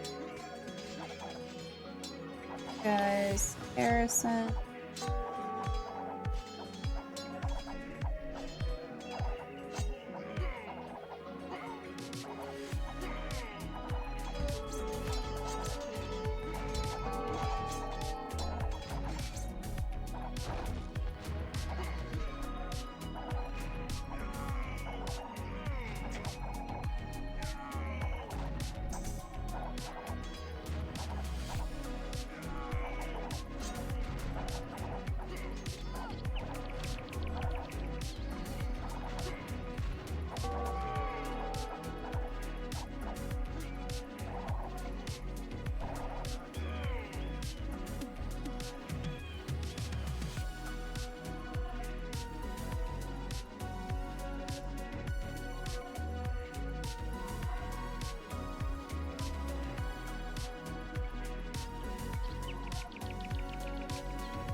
Okay, let's get those guys out.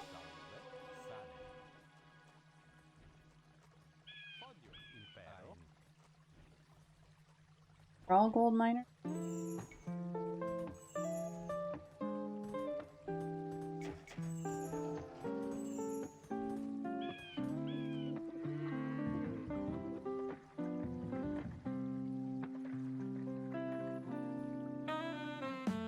Ooh, they did kill those trebuchets. That's fine. No problem.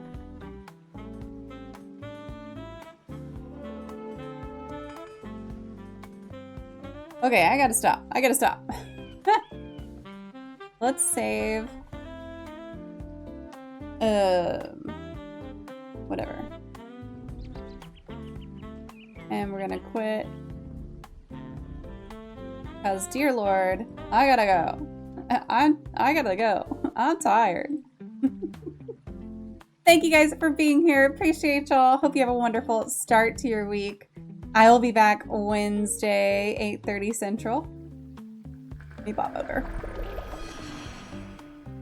Thanks for hanging out. This puzzle's almost done. So close. All right, y'all. I'll see you Wednesday. Bye.